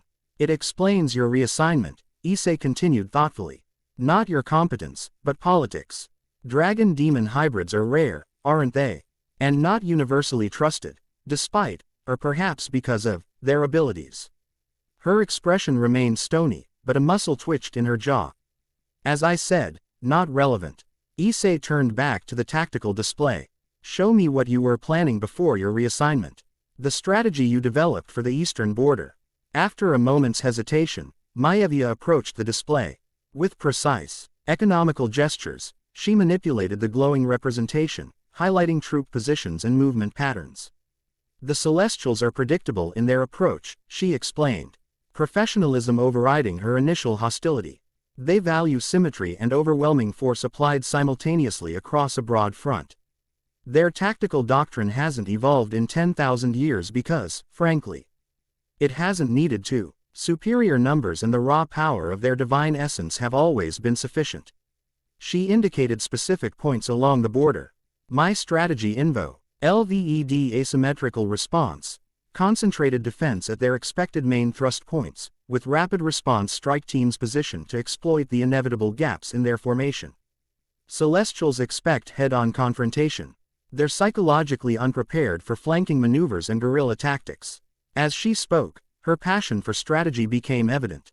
Whatever her personal feelings about Issei, Maevia Draconis knew warfare intimately and approached it with the precision of a master artisan. And the new commander? Issei asked. Maevia's expression soured. General Vortis believes in me. ETING strength with strength, traditional demonic warfare. Impressive to observe, terrible in casualty rates. He's positioning for a direct confrontation along the entire border. She indicated the Rev. ISED troop deployments with evident disgust. It's tactically indefensible and strategically suicidal. Issei studied the display, the crown's knowledge supplementing his understanding of military matters. Maevia was right. The new deployments sacrificed flexibility for the appearance of strength, potentially doubling or tripling the expected casualties. How quickly could your original strategy be re-implemented? He asked. Maevia blinked, clearly not expecting this question. 24 hours, assuming immediate authority to redirect troops and resources. But that would require countermand. Ing the Regent Council's direct orders and relieving General Vortis of command. Consider it done, Issei said simply. The officers exchanged glances of surprise. Maevia's golden eyes narrowed suspiciously. Just like that, without consulting the council, without evaluating my loyalty or verifying my strategic assessments. I'm verifying them now, Issei replied, gesturing to the display. How me the statistical projections for casualties under both approaches. Somewhat warily, Maevia adjusted the display. Numbers appeared beside the troop formations, estimates of losses under different scenarios. The contrast was stark. Her approach predicted 30% fewer casualties while maintaining the same defensive effectiveness. As for your loyalty, Issei continued, you've made it abundantly clear that your primary concern is for your troops, not for politics or personal advancement. That's exactly the kind of commander I want. And the council? One of the officers ventured cautiously. The council advises the king. They do not command him, Issei stated. And in matters of war and defense, I would prefer advice from those who understand war, not those who play at politics while others bleed. Something shifted in Maevia's expression, not quite approval, but a reassessment. You're either remarkably insightful or dangerously naive, Your Majesty. Probably both, Issei acknowledged with a slight smile. But I recognize competence when I see it. You'll have your command back by nightfall, along with whatever resources you need to implement your strategy. Maevia inclined her head slightly, not quite a bow, but the closest thing to respect she'd shown since his arrival. Then I'll prepare the necessary orders immediately. She paused, then added reluctantly, "Thank you, Your Majesty." As she turned to leave, Leora spoke up. "There's more we need to discuss, Commander Draconis. Your border forces reported unusual activity in the neutral territories, movement patterns inconsistent with both celestial and demonic signatures." Maevia's expression darkened. "Yes, unknown entities, possibly related to the disturbances in the Whispering Depths. My scouts reported Visu, Al confirmation of figures that match no known classification, neither demon, celestial, dragon, nor any recognized hybrid." She adjusted the display again, showing shadowy movements in the territories between the realms. Whatever they are, they appear during conflicts between celestial and demonic forces, always at the periphery, always observing rather than engaging. "The Void Collective," Leora murmured, exchanging a significant glance with Issei. "You know what these entities are?" Maevia demanded. "Not with certainty," Leora replied carefully. "But there have been rumors, whispers, from the deepest shadows about beings that exist between realities, that feed on chaos and conflict. Fairy tales to frighten hatchlings," Maevia dismissed, though her expression suggested she wasn't entirely convinced of her own skepticism. "Many fairy tales contain kernels of truth," Issei observed. "What concerns me is the timing, these sightings coinciding with celestial mobilization, with Lord Abaddon's maneuvering, with my ascension to the throne. It suggests coordination, or at least opportunism. One crisis at a time, Your Majesty," Maevia advised pragmatically. "The Celestials are a confirmed threat on our borders. Unknown observers, however concerning, remain secondary until they take direct action." Issei nodded, respecting her focus. "Agreed. Secure the borders, implement your strategy. But have your scouts document every sighting of these entities in detail. Knowledge may be our best defense if they do become an active threat." "As you command," Maevia acknowledged, more formally this time. With a final adjustment to the tactical display, she departed to prepare her orders, the officers following in her wake. Once they were alone, Leora moved to the display, street, studying the shadowy movements Maevia had highlighted. "The Void Collective is becoming bolder," she observed. "They've typically operated through proxies and manipulations, remaining invisible even to my networks. Direct observation is unprecedented." "You sound concerned," Issei noted. "I am." Leora's mirror eyes reflected the glowing display in fractal patterns. "The collective isn't like other enemies. They don't want conquest or resources or even power in conventional terms. They want dissolution, the breaking down of boundaries between realities, the merging of all things into primordial chaos. Why? They believe perfect harmony can only exist when all distinctions cease, when everything becomes one with the void." Her expression turned grim. Of course, no existing life form could survive such a transformation. They seek universal peace through universal annihilation. Issei absorbed this, feeling the weight of yet another threat beyond the immediate political machinations and border conflicts. "One crisis at a time," he repeated Maevia's words. "But keep your networks alert for collective activity, especially any connection to Abaddon or the celestial movements." Leora nodded. "Speaking of connections, we should proceed to the Shadow Labyrinth. If anyone knows Abaddon's true plans, it will be the information brokers who operate there." The Shadow Labyrinth existed in a strange space, neither fully within the Obsidian Court nor entirely separate from it. Accessible only through hidden passages and arcane means, it served as neutral ground for those who dealt in the realm's most valuable commodity, information. Issei and Leora entered through a portal concealed behind an unremarkable tapestry in a little-used palace corridor. The transition was jarring, one moment standing in the ordered, opulent environment of the royal residence, the next in a sprawling network of chambers and passageways lit by floating orbs of ghostly blue fire. "Stay close," Leora advised unnecessarily. "The labyrinth rearranges itself constantly. Even I can become lost if I lose focus." The atmosphere was thick with whispers, some actual conversations happening in shadowy alcoves. Others seemingly disembodied voices that drifted through the air like smoke. Demons of various descriptions moved through the space, many wearing concealing cloaks or masks to hide their identities. "This place feels alive," Issei observed quietly. "In a sense, it is," Leora confirmed. "The labyrinth was created by the third demon king as a repository for secrets. Over the millennia, it absorbed so much hidden knowledge that it developed a form of sentience. It doesn't think as we do, but it curates information, bringing related secrets into proximity." They passed chambers, where demons huddled in intense discussion, exchanging whispered words and small objects. In others, solitary figures consulted ancient texts or crystal orbs containing swirling memories. Everywhere, the sense of watching, listening presence pervaded the labyrinth itself, consuming every secret shared within its walls. Leora led him unerringly through the shifting passages until they reached a circular chamber larger than the others.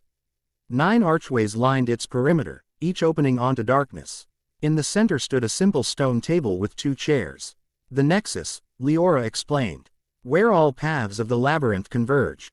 We wait here." They sat at the table, which Issei noted was carved with intricate patterns, maps of the realms interwoven with symbols he didn't recognize. "For whom are we waiting?" he asked. "Not whom. What?" Leora placed her hands flat on the table's surface. "The labyrinth itself will provide what we seek, if it deems us worthy." As if in response to her words, the blue flames dimmed. Darkness gathered at the edges of the chamber, then began flowing inward like liquid shadow, pooling on the table between them. It rose and shaped itself into a form, not quite humanoid, but suggesting a hooded figure with too many limbs moving beneath its cloak. "Spymaster," it acknowledged, its voice a chorus of whispers overlapping. "You bring the crowned one to my heart." "Curious. We seek information," Leora replied formally. "About Lord Abaddon and his activities since the king's ascension." The shadow figure seemed to study Issei, though it had no discernible eyes. "The human-souled king, unprecedented, unpredictable, unwelcome to some, to Abaddon specifically," Issei clarified, fighting the instinctive unease the entity provoked. "I need to understand his plans, his resources, his allies. Information has value," the shadow responded. "What do you offer in exchange, King of 9 Realms?" Leora had warned him about this part of the process. The labyrinth required payment, not in soul shards or material goods, but in secrets. The more valuable the information sought, the more significant the secret required in exchange. "I offer the truth of my death," Issei said carefully. "The complete memory of my sacrifice and what I witnessed between worlds before awakening here." The shadow figure rippled with apparent interest. "A worthy offering. Proceed." Issei closed his eyes, calling forth the memory he'd tried to avoid examining too closely since his rebirth. The final battle against the Chaos faction. The realization that the dimensional barriers were collapsing. The terrible choice to use himself as a conduit to redirect the catastrophic energy release. The pain as his body disintegrated atom by atom. The strange, timeless floating in a void between existences. And the voices, ancient, powerful entities discussing his fate as though he were a piece on a cosmic game board. "He will do," one had said. "The sacrifice proves his nature." "There are others more qualified," another had argued. "Why this one?" "Because he stands between worlds already. Devil, human, dragon. Boundaries mean little to him. He will understand what must be done." Then darkness, followed by awakening in the coronation chamber. As Issei related this memory, he felt it being drawn from him, not copied but extracted, becoming part of the labyrinth itself. When he finished, he felt lighter, as though relieved of a burden he hadn't recognized carrying. The shadow entity seemed to grow more substantial, fed by the significance of what he'd shared. "Acceptable," it pronounced. "I will provide what you seek." The darkness reshapes itself, forming a three-dimensional map similar to the war room's tactical display but with different highlights and connections. Abaddon moves on multiple fronts, the entity explained, indicating various points on the map. He maintains his public role as loyal servant to the crown while undermining it through proxies. The assassins at your coronation were indeed his, though he ensured deniability through multiple intermediaries. The map shifted, showing connections between various noble houses and military units. He has secured the loyalty of 3 minor houses and portions of 5 legions. Not enough for open rebellion, but sufficient for sustained destabilization. His ultimate goal, Issei asked. Complex. The shadow replied. He believed himself the prophesied true king. Your appearance shattered this belief but not his ambition. He now seeks to prove you unworthy, to force the sea Rhone to reject you through failure or catastrophe. Hence the sabotage device in the market, Leora noted. Creating situations where the king appears unable to protect his subjects. Correct. But there is more. The shadow expanded the map, revealing connections extending beyond the demon realms. Abaddon has communicated with entities in the neutral territories. Exchanges hidden from all but the labyrinth's awareness. The map highlighted the same shadowy movements Maevia had shown them in the war room. The Void Collective, Issei murmured. Names mean little, the shadow responded. But their nature is dissolution. They offer Abaddon power in exchange for access to specific locations within the 9 realms. Locations of thaumaturgical significance. What kind of power? Leora asked sharply. Transformation. Evolution beyond demonic limitation. Godhood, in his understanding. The shadow seemed to ripple with what might have been disdain. He does not comprehend what they truly offer. Annihilation. Issei supplied, remembering Leora's explanation of the collective's goals. Precisely. The void consumes all distinctions. Abaddon would not survive its embrace as an individual consciousness. The map continued shifting, revealing more connections, more plots. Sabotage operations throughout the realms. Misinformation campaigns targeting specific populations.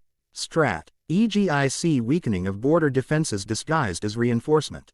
And the Celestials? Issei asked. Are they connected to all this, or is their mobilization coincidental? The shadow paused, its form briefly destabilizing before reforming. Uncertain. The celestial hierarchs guard their secrets even from the labyrinth. Their movements suggest opportunism rather than coordination with Abaddon or the Void. They perceive weakness and prepare to exploit it. So we face 3 separate threats that happen to be converging, Leora summarized. Abaddon's rebellion, the Void Collective's infiltration, and celestial aggression. Correct. Though convergence rarely occurs by chance alone, there may be factors beyond the labyrinth's awareness. The shadow began to disperse, its substance flowing back toward the edges of the chamber. The exchange is complete. Use this knowledge wisely, Crowned One. The labyrinth watches with interest. With those parting words, the entity vanished completely. The blue flames brightening once more to their previous intensity. Issei sat in silence for a moment, processing everything they'd learned. The complexity of the situation was daunting, political. Intrigue layered over existential threats, with his own still unfamiliar position as Demon King at the center of it all. We need to act on multiple fronts, he said finally. Countering Abaddon's destabilization efforts, securing the borders against celestial incursion, and identifying whatever locations the Void Collective is targeting. All while preparing for the convocation this evening, Leora reminded him. The great houses will be watching for any sign of weakness or indecision. Issei nodded, feeling the weight of the crown, both literal and figurative, pressing upon him. Let's start with what we can address immediately. Maevia is handling the border defenses. We need to counter Abaddon's internal sabotage operations.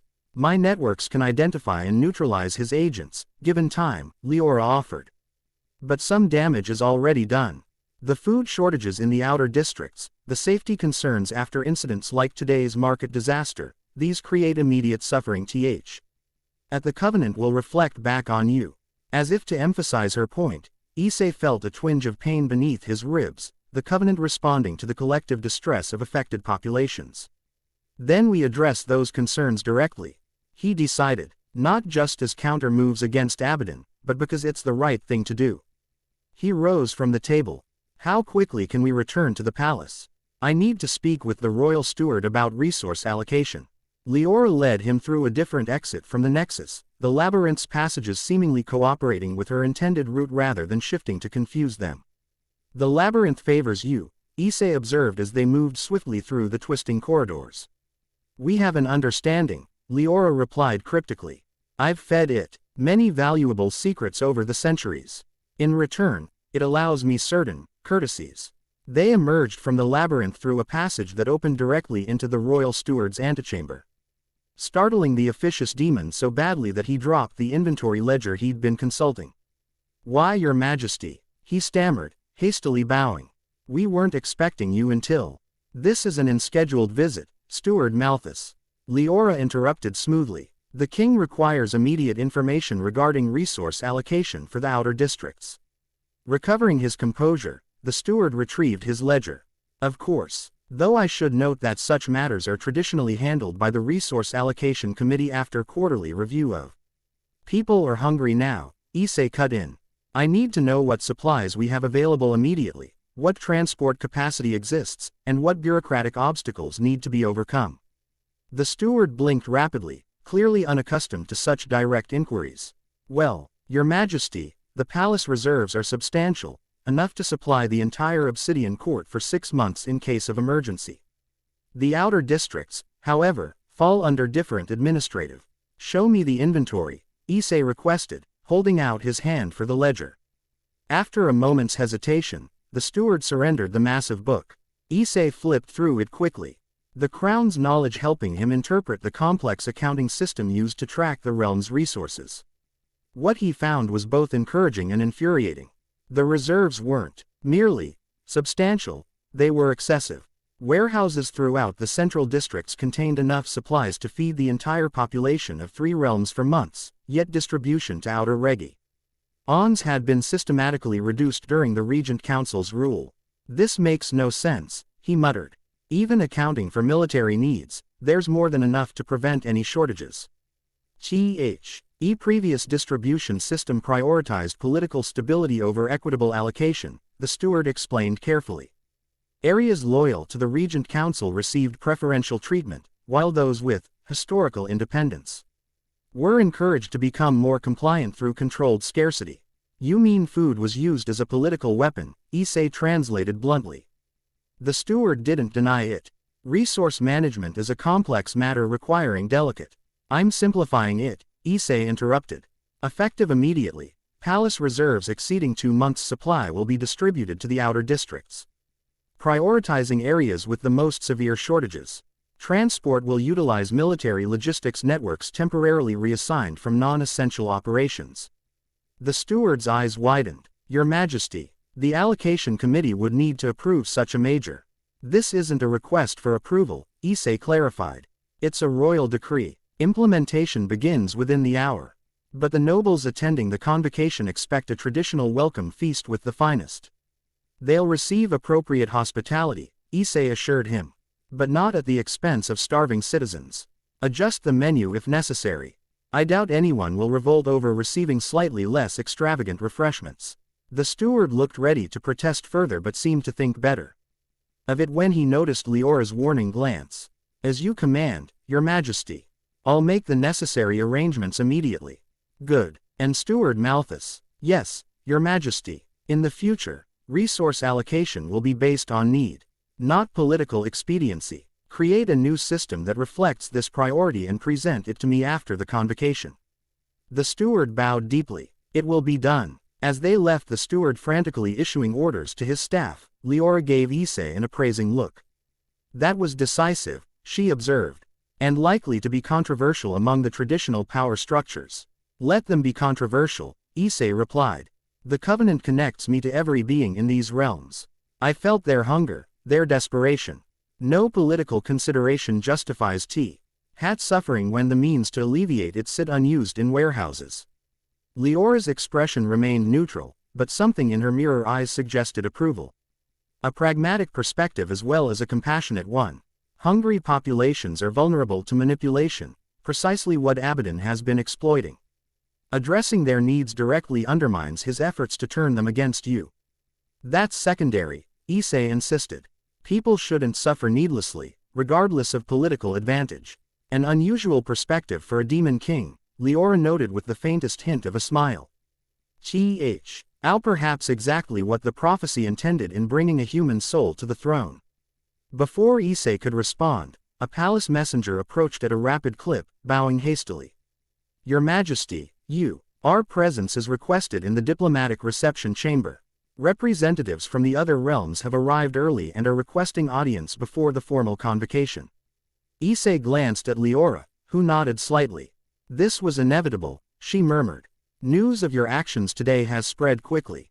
The other realms are anxious to take your measure directly. Very well, Issei told the messenger. Inform them I'll arrive shortly. As the messenger hurried away, Issei took a moment to center himself. The day had already been filled with revelations, confrontations, and decisions that would have long-reaching consequences. Now he faced yet another challenge, representing demonic interests to potentially hostile external powers. Any quick advice for dealing with representatives from other realms? He asked Leora. Trust nothing, promise less, reveal only what serves your purpose. She adjusted her shadowy garments, which seemed to become more formal without any visible alteration. Oh, and don't look directly into the eyes of the 5 emissaries. They consider it either a challenge or an invitation, depending on their mood. Neither ends well for the uninitiated. Noted, Issei replied dryly. Anything else I should avoid?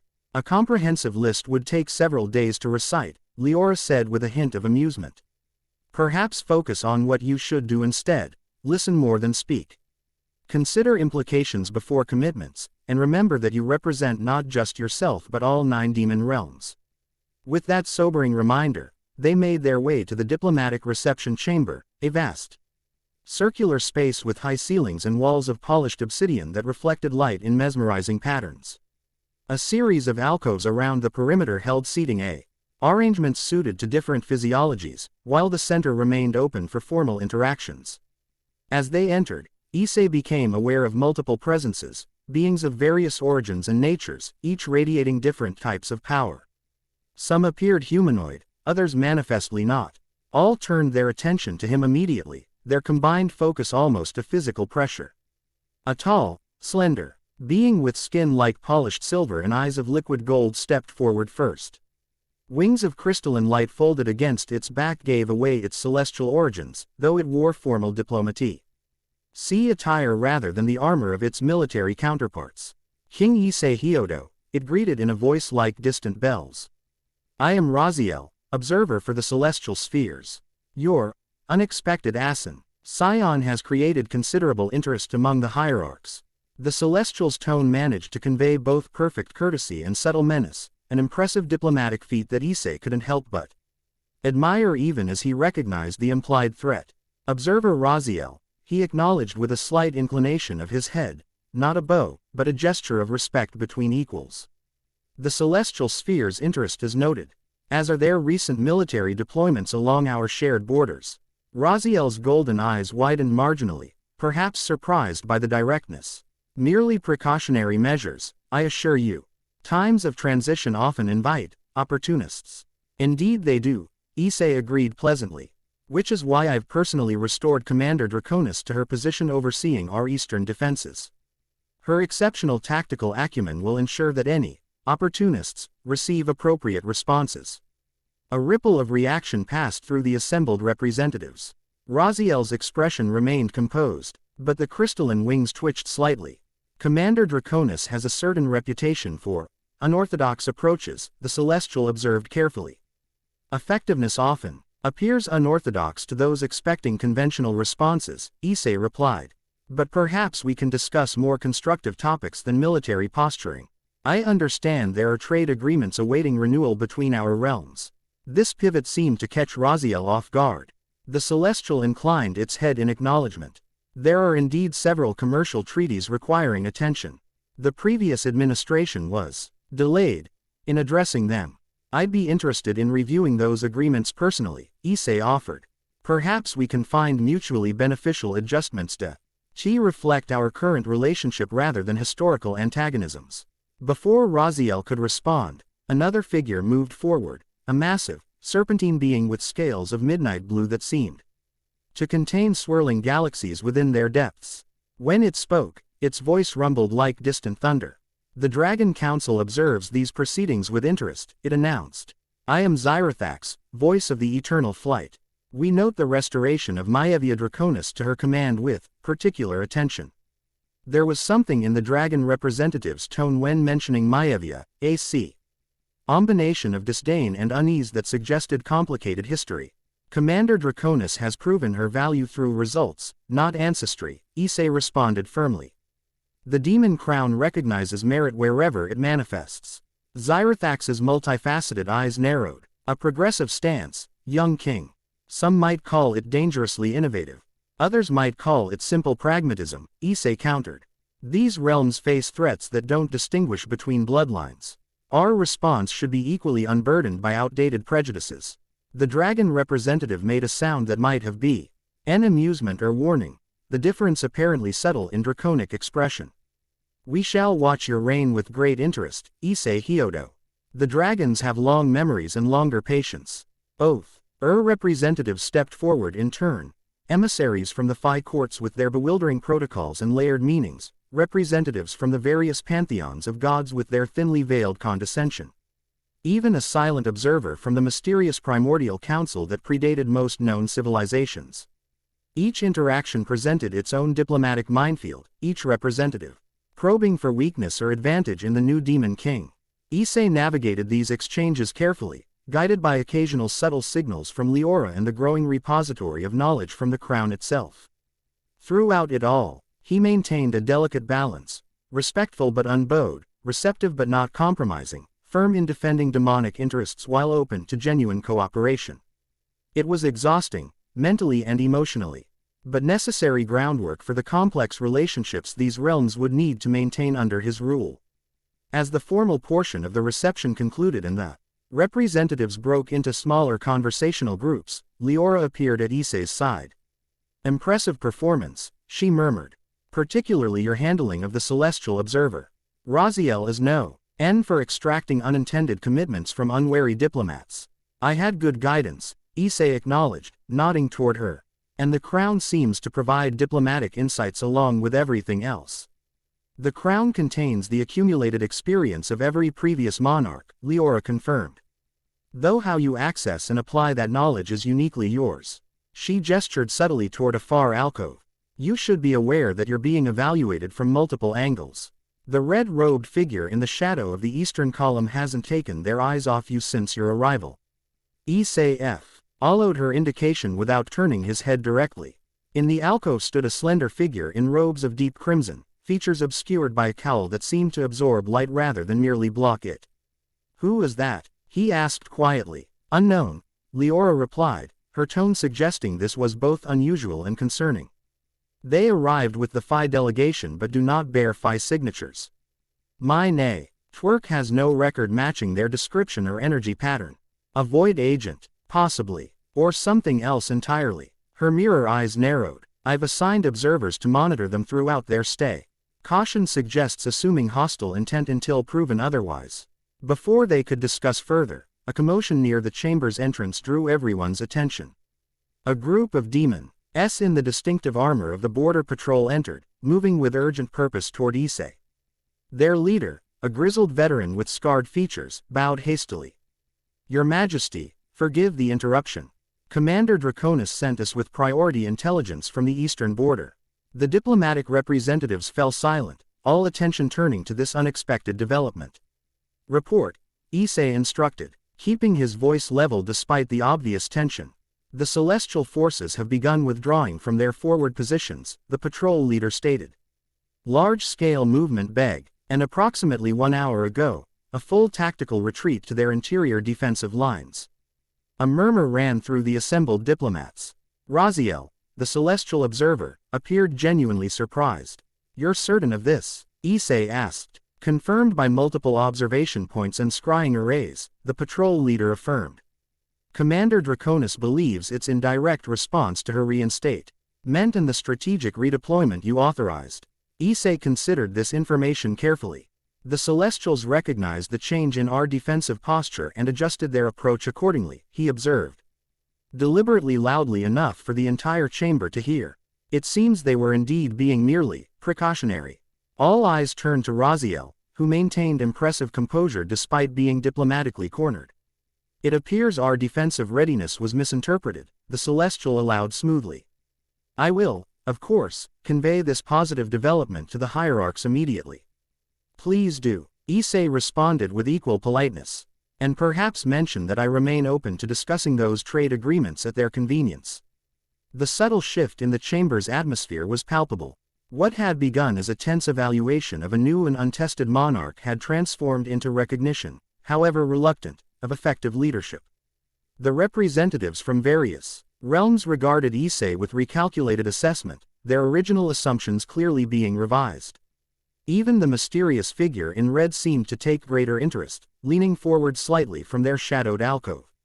As the border patrol departed and the diplomatic reception resumed its formal patterns, Leora regarded Issei with what might have been respect. The celestial withdrawal is significant, she noted quietly. They rarely concede tactical advantage without compelling reason. Maevia's reputation must be more formidable than she let on, Issei speculated. That, or they wreck. I've new intelligence about your capabilities that made them reconsider direct confrontation. Leora's gaze swept the chamber. News of how you contained the market incident has spread quickly. Sional manipulation is rare even among the most powerful demons. I'm still not entirely sure how I did that, Issei admitted.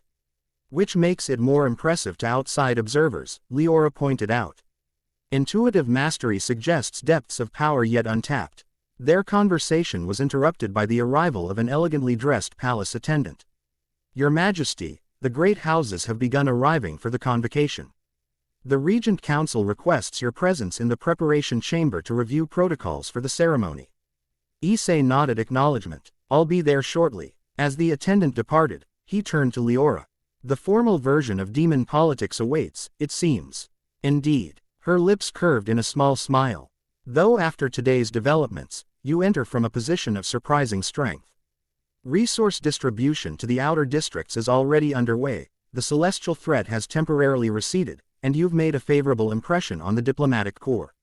Not bad for my second day as Demon King, Issei observed with dry humor. Don't become complacent, Leora warned. The convocation will present different challenges. The great houses have held power for millennia. They won't relinquish influence easily, regardless of what the crown has chosen. I don't expect them to, Issei replied. But after everything today, the market incident, the labyrinth's revelations about Abaddon, Maevia's strategic insights, I think I'm beginning to understand what kind of king these realms need. And what kind is that? Leora asked, genuine curiosity in her tone. One who remembers what it means to be powerless, Issei said simply. Who understands that authority exists to serve, not to rule. Who recognizes that true strength comes from empowering others, not controlling them. Something shifted in Leora's mirror eyes, a flash of emotion quickly masked. A revolutionary concept for the demon realms, she observed neutrally. The great houses may find it challenging. Then they'll need to adapt, Issei replied, his voice hardening slightly. Because I didn't ask for this crown, but now that I wear it, I intend to use it for something more than maintaining a status quo that clearly isn't working. With those words, he moved toward the chamber exit, ready to face the next challenge in his unexpected journey as Demon King. As he passed the mysterious figure in red, he felt their gaze following him, intense, evaluating, and somehow familiar in a way he couldn't quite place. The convocation awaited, and with it, the formal introductee on of Issei Hyodo to the power structures that had governed the 9 demon realms for millennia. Whether they would accept his vision or resist it remained to be seen. But one thing was becoming increasingly clear to Issei. The prophecy that had brought him here, that had transformed a human soul into the Demon King, hadn't done so merely to preserve tradition. Something greater was at stake, purpose that extended beyond politics and power, beyond even the boundaries between realms. And whatever that purpose might be, he was determined to fulfill it. Chapter 2 and Chapter 3, Dragon and Demon. Dawn painted the horizon with colors that would not exist in the human realm, bleeding shades of vermilion and indigo that seemed to pulse with their own heartbeat as they stretched across the bruised sky. Here in the crimson battlefields, even sunrise felt like warfare. Issei stood atop a floating observation platform of black obsidian, surveying the vast expanse below. Unlike the architectural impossibilities of the obsidian court or the ordered chaos of the midnight markets, the crimson battlefields embraced their nature without pretense. Jagged mountains of rust-red stone tore through the landscape like broken bones piercing flesh. Rivers of what appeared to be molten metal, copper, bronze, and in the deepest trenches, liquid gold, carved paths between craggy plateaus where fortress cities had been constructed from the remains of ancient titans. "Beautiful, isn't it?" murmured Zavalon, who had accompanied Issei on this expedition despite his advanced age. The ancient council leaned heavily on his bone staff as he gazed out over the realm he had once governed centuries ago. Most see only the desolation, the harshness. They miss the perfection of purpose. "It's designed for war," Issei observed. Watching as demonic legions conducted training exercises on a distant plain, their synchronized movements creating patterns visible even from this height. "Not merely designed," Zavalon corrected. "Born from it." The crimson battlefields formed during the First Celestial War, when the blood of primordial beings saturated the land so completely that reality itself was transformed. Nothing grows here that wasn't nourished in conflict. Nothing survives that cannot fight. A messenger appeared, literally materialized, beside them, kneeling immediately. "Your Majesty, see, Amander Draconis requests your presence at the forward command post. The situation has evolved." Issei exchanged glances with Zavalon, whose ancient eyes revealed nothing of his thoughts. "Evolved how?" Commander Draconis stated that explanations would be more efficient in person, Your Majesty. The messenger's formal tone couldn't quite mask the tension underlying his words. "Then we shouldn't keep her waiting," Issei decided. He turned to the small contingent of royal guards who maintained a respectful distance behind him. "Prepare for immediate transport to forward command." The journey across the battlefields took less than an hour, thanks to the swift aerial transport Maevia had arranged. Great reptilian beasts that were neither true dragons nor conventional mounts, but something in between. Their scales shifted colors to match the surrounding landscape, making them nearly invisible when stationary. As they approached the forward command post, a massive structure carved directly into the side of a jagged mountain, Issei noted the heightened activity. Demons of various military ranks rushed between positions, carrying orders and equipment. Magical communications arrays glowed with constant use, while scout teams departed and arrived in carefully timed intervals to avoid creating patterns an enemy might exploit. Maevia awaited them in the central command chamber, a circular space dominated by a three-dimensional tactical display similar to the one in the palace, but more detailed and focused exclusively on the border regions. She still wore the same utilitarian armor as before, but now it bore additional insignia reflecting her reinstated rank. Her crimson scales seemed to glow with internal fire under the chamber's lighting. "Your Majesty," she acknowledged. With a formal salute that managed to be precisely correct in execution while somehow conveying her lingering skepticism of his authority. "Thank you for responding so quickly. Your message suggested urgency," Issei replied. Approaching the tactical display, "You said the Celestials were withdrawing." "They were," Maevia confirmed, adjusting the display with a series of precise gestures. The holographic representation zoomed in on a specific section of the border, where golden lights indicating celestial forces had indeed pulled back, except for one area where they remained firmly in position. This sector, the Obsidian Pass, shows no withdrawal activity. In fact, they've reinforced their position in the last 12 hours. "A strategic point," Issei guessed, studying the geography. "Oh, nay, of the few natural pathways between our realms," Maevia confirmed. "But that's not what concerns me." She adjusted the display again, revealing new signatures moving through the pass, neither the LD of celestial forces nor the crimson of demon legions. These signatures appeared shortly after the main celestial forces began their withdrawal. Zavalon moved closer, eyes narrowing as he studied the anomalous patterns. "Mercenaries, void agents." "Neither," Maevia replied grimly. "We captured one of their advanced scouts 3 hours ago." She gestured to a side chamber where a heavily warded containment field shimmered with power. Inside, a figure sat motionless, a demon soldier in armor that bore Lord Abaddon's insignia. Abaddon's forces, Issei murmured, pieces falling into place. Working with the Celestials, or taking advantage of the situation, Maevia suggested. The Celestial withdrawal created a vacuum. Abaddon's troops moved in immediately, too quickly for coincidence, not necessarily indicating direct coordination. What does the prisoner say? Xathalon inquired. Maevia's expression darkened. Nothing useful. He's clearly under multiple loyalty compulsions. NY attempt to question him about his orders triggers magical safeguards that cause intense pain. Issei approached the containment field, studying the captured soldier. The demon appeared physically unharmed but sat with the rigid posture of one fighting internal battle, occasional twitches and spasms suggesting the ongoing conflict between self-preservation and magically enforced loyalty. These compulsions, Issei asked, can they be broken? Not without significant risk to the subject's mind, Xathalon answered before Maevia could respond.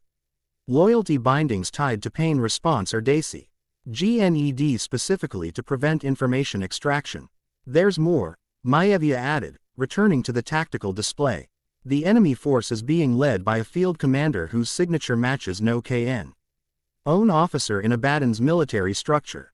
They're using unconventional tactics, moving in patterns that suggest intimate knowledge of our defensive protocols. Something in her tone caught Issei's attention. You have a theory about this commander. Maevia met his gaze directly, her draconic eyes unblinking. I believe they're trying to draw us into a specific engagement on ground of their choosing. The patterns are too deliberate. Too familiar. Familiar how? Xathalon pressed. They're variations of training exercises I developed, Maevia admitted reluctantly. Tactical approaches, known only to my direct command staff and a few high-ranking officers in the central military. The implication hung in the air, unspoken but clear. Either Maevia had a traitor among her trusted officers, or someone with access to her tactical knowledge was commanding the enemy force. How do you recommend we respond? Issei asked, deliberately focusing on the immediate situation rather than potential accusations. If Maevia was surprised by his pragmatic approach, she didn't show it. Instead, she manipulated the tactical display again, highlighting a region several kilometers from the current enemy position.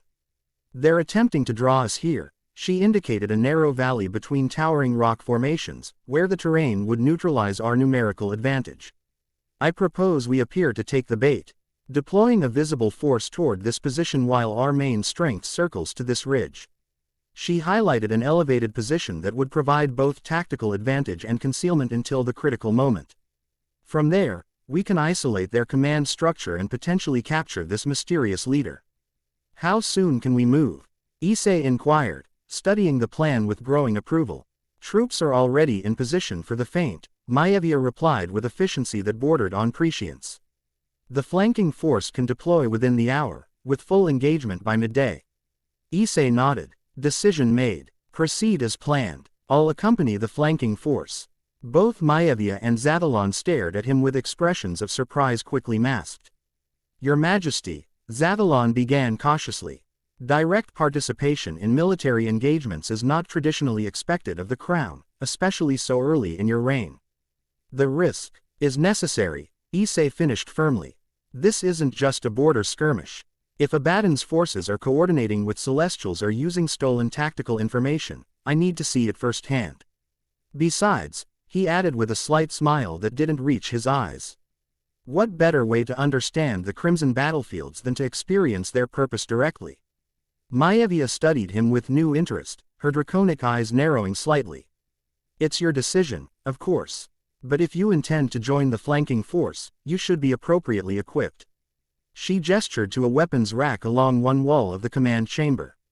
The terrain is treacherous, and Abaddon's troops won't hesitate to target you specifically if they recognize the Demon King. I believe anonymity would be tactically advantageous, Issei agreed, approaching the weapons.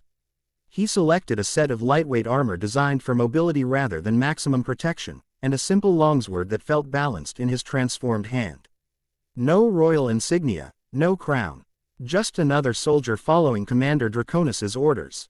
Something flickered across Maevia's face, perhaps surprise, perhaps grudging respect. As you wish. We deploy in 30 minutes. I suggest you use the time to familiarize yourself with the equipment. As Maevia departed to finalize preparations, Zavalon moved closer to Issei, his ancient voice lowered to ensure privacy. A bold choice, participating directly. The counselor observed. Some might see wisdom in it, others recklessness. And what do you see? Issei asked, adjusting the unfamiliar armor. Zavalon's ancient eyes studied him thoughtfully. I see a king learning his realms through experience rather than reports. Not unprecedented, though certainly uncommon in recent millennia. He leaned closer, voice dropping further. But I would caution awareness of Commander Draconis's complicated position. Her hybrid nature makes her loyalty a constant subject of speculation, despite her exemplary record. She could be involved with this mysterious commander using her tactics. Issei asked directly. I think, Zavalon replied carefully, that in the demon realms, appearances often create their own reality. Commander Draconis has faced prejudice her entire existence. Such experiences shape perspective in unpredictable ways. I'll keep that in mind, Issei assured him, though his instinct suggested Maevia's frustration was genuine. But for now, I need a commander who knows this terrain and these enemies. She's the best available. Zavalon inclined his head in acknowledgement. As you say, Your Majesty. I shall remain at command to coordinate with the palace should reinforcements become necessary. He paused, then added, the Covenant will protect you to some extent, but it is not infallible. If the situation deteriorates, there is no shame in tactical withdrawal. Noted, Issei replied with a smile that held more confidence than he truly felt. Despite the crown's knowledge and his growing comfort with his transformed body, he had yet to test himself in true combat beyond Talia's training sessions and the market incident. 25 minutes later, Issei found himself moving with the flanking force, 300 elite soldiers traversing a narrow ridge path that wound through the jagged landscape like a serpent. Maevia led personally, her movements sure-footed and precise despite the treacherous footing. Issei maintained a position near enough to observe her command style without interfering in the chain of authority. You move well for someone new to the battlefields, she observed during a brief halt. Her voice pitched low enough that only he could hear. Most first-timers struggle with the gravitational fluctuations. The crown provides certain adaptations, Issei replied, equally quietly. Though I suspect not as efficiently as natural draconic heritage. Maevia's eyes narrowed fractionally. Whether at the reference to her hybrid status or simple reassessment, Issei couldn't determine. Natural is a loaded term when applied to hybrids, she finally responded. Nothing natural about my existence, according to most purists in both species. Beef. Or Issei could respond to this revealing statement. A scout materialized beside them, kneeling quickly. Commander, enemy forces have taken the bait. They're moving into the valley as predicted. And their commander? Maevia asked sharply, maintaining position at their rear guard, as you anticipated. Well protected but observable from the ambush point.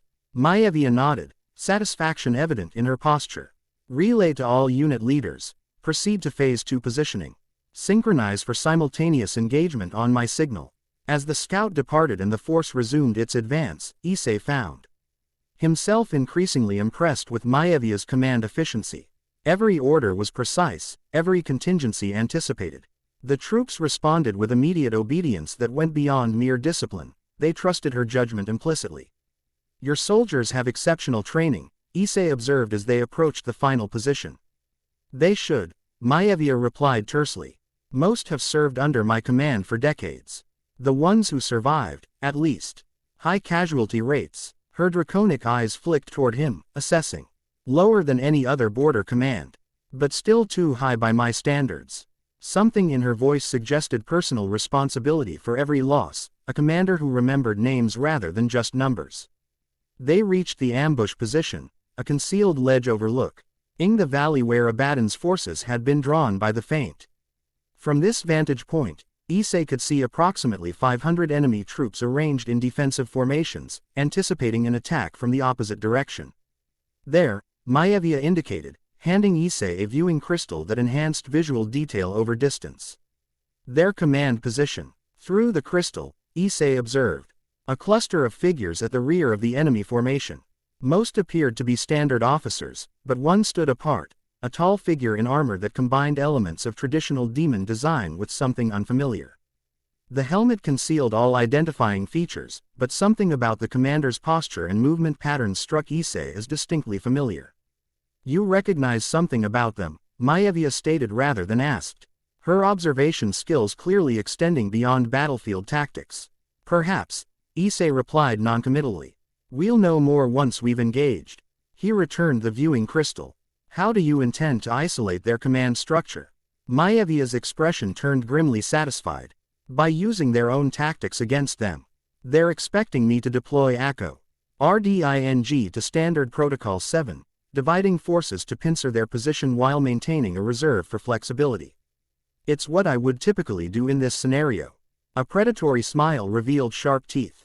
"Instead, we're executing contingency pattern Omega, which is something I developed but never implemented," Maevia explained, checking the elaborate wrist device that coordinated troop movements.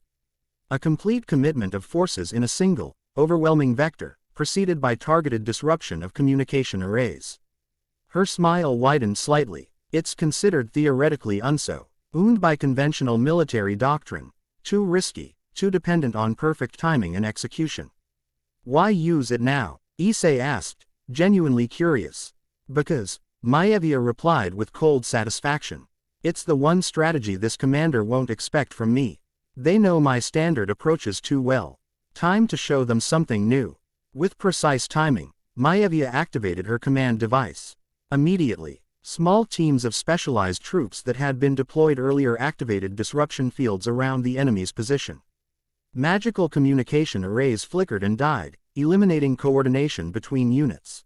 In the momentary confusion that followed, Maevia's main force struck, not divided into tactical units as doctrine would dictate, but as a single, concentrated spear thrust aimed directly at the command position.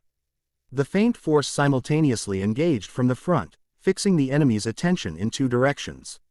The result was devastating. Abaddon's troops, expecting a conventional approach, found their formations shattered by the unexpected strategy. Their defensive positions, optimized for a divided attack, created fatal vulnerabilities against Maevia's concentrated force. Issei moved with the main thrust, experiencing combat in his transformed body for the first time outside of training. The difference was profound. Where Talia's sessions had been controlled and focused on technique, real battle was chaos, intuition, and split-second decisions. Yet he found his demonic form responding with preternatural speed and power. The Crown's knowledge provided combat instincts beyond his previous experience, while his transformed physiology executed movements with fluid precision that would have been impossible in his human body. The simple longsword he'd selected became an extension of himself, cutting through enemy armor with impossible ease. Maevia fought nearby, her hybrid nature fully evident in combat. Scales spread across her skin as she engaged multiple opponents simultaneously, her movements blending demonic sorcery with draconic physical prowess. She didn't merely defeat enemies, she systematically dismantled their tactics, anticipating movements before they occurred. They carved through the enemy ranks with terrifying efficiency, driving toward the command position where the mysterious leader had begun organizing a desperate defense. As they approached, Issei caught glimpses of the commander through the chaos, directing troops, adjusting positions, attempting to counter Maevia's unexpected strategy. Then, abruptly, the commander turned directly toward them, as though sensing their approach specifically. Even at this distance, Issei felt the weight of that helmeted gaze, and something clicked in his awareness.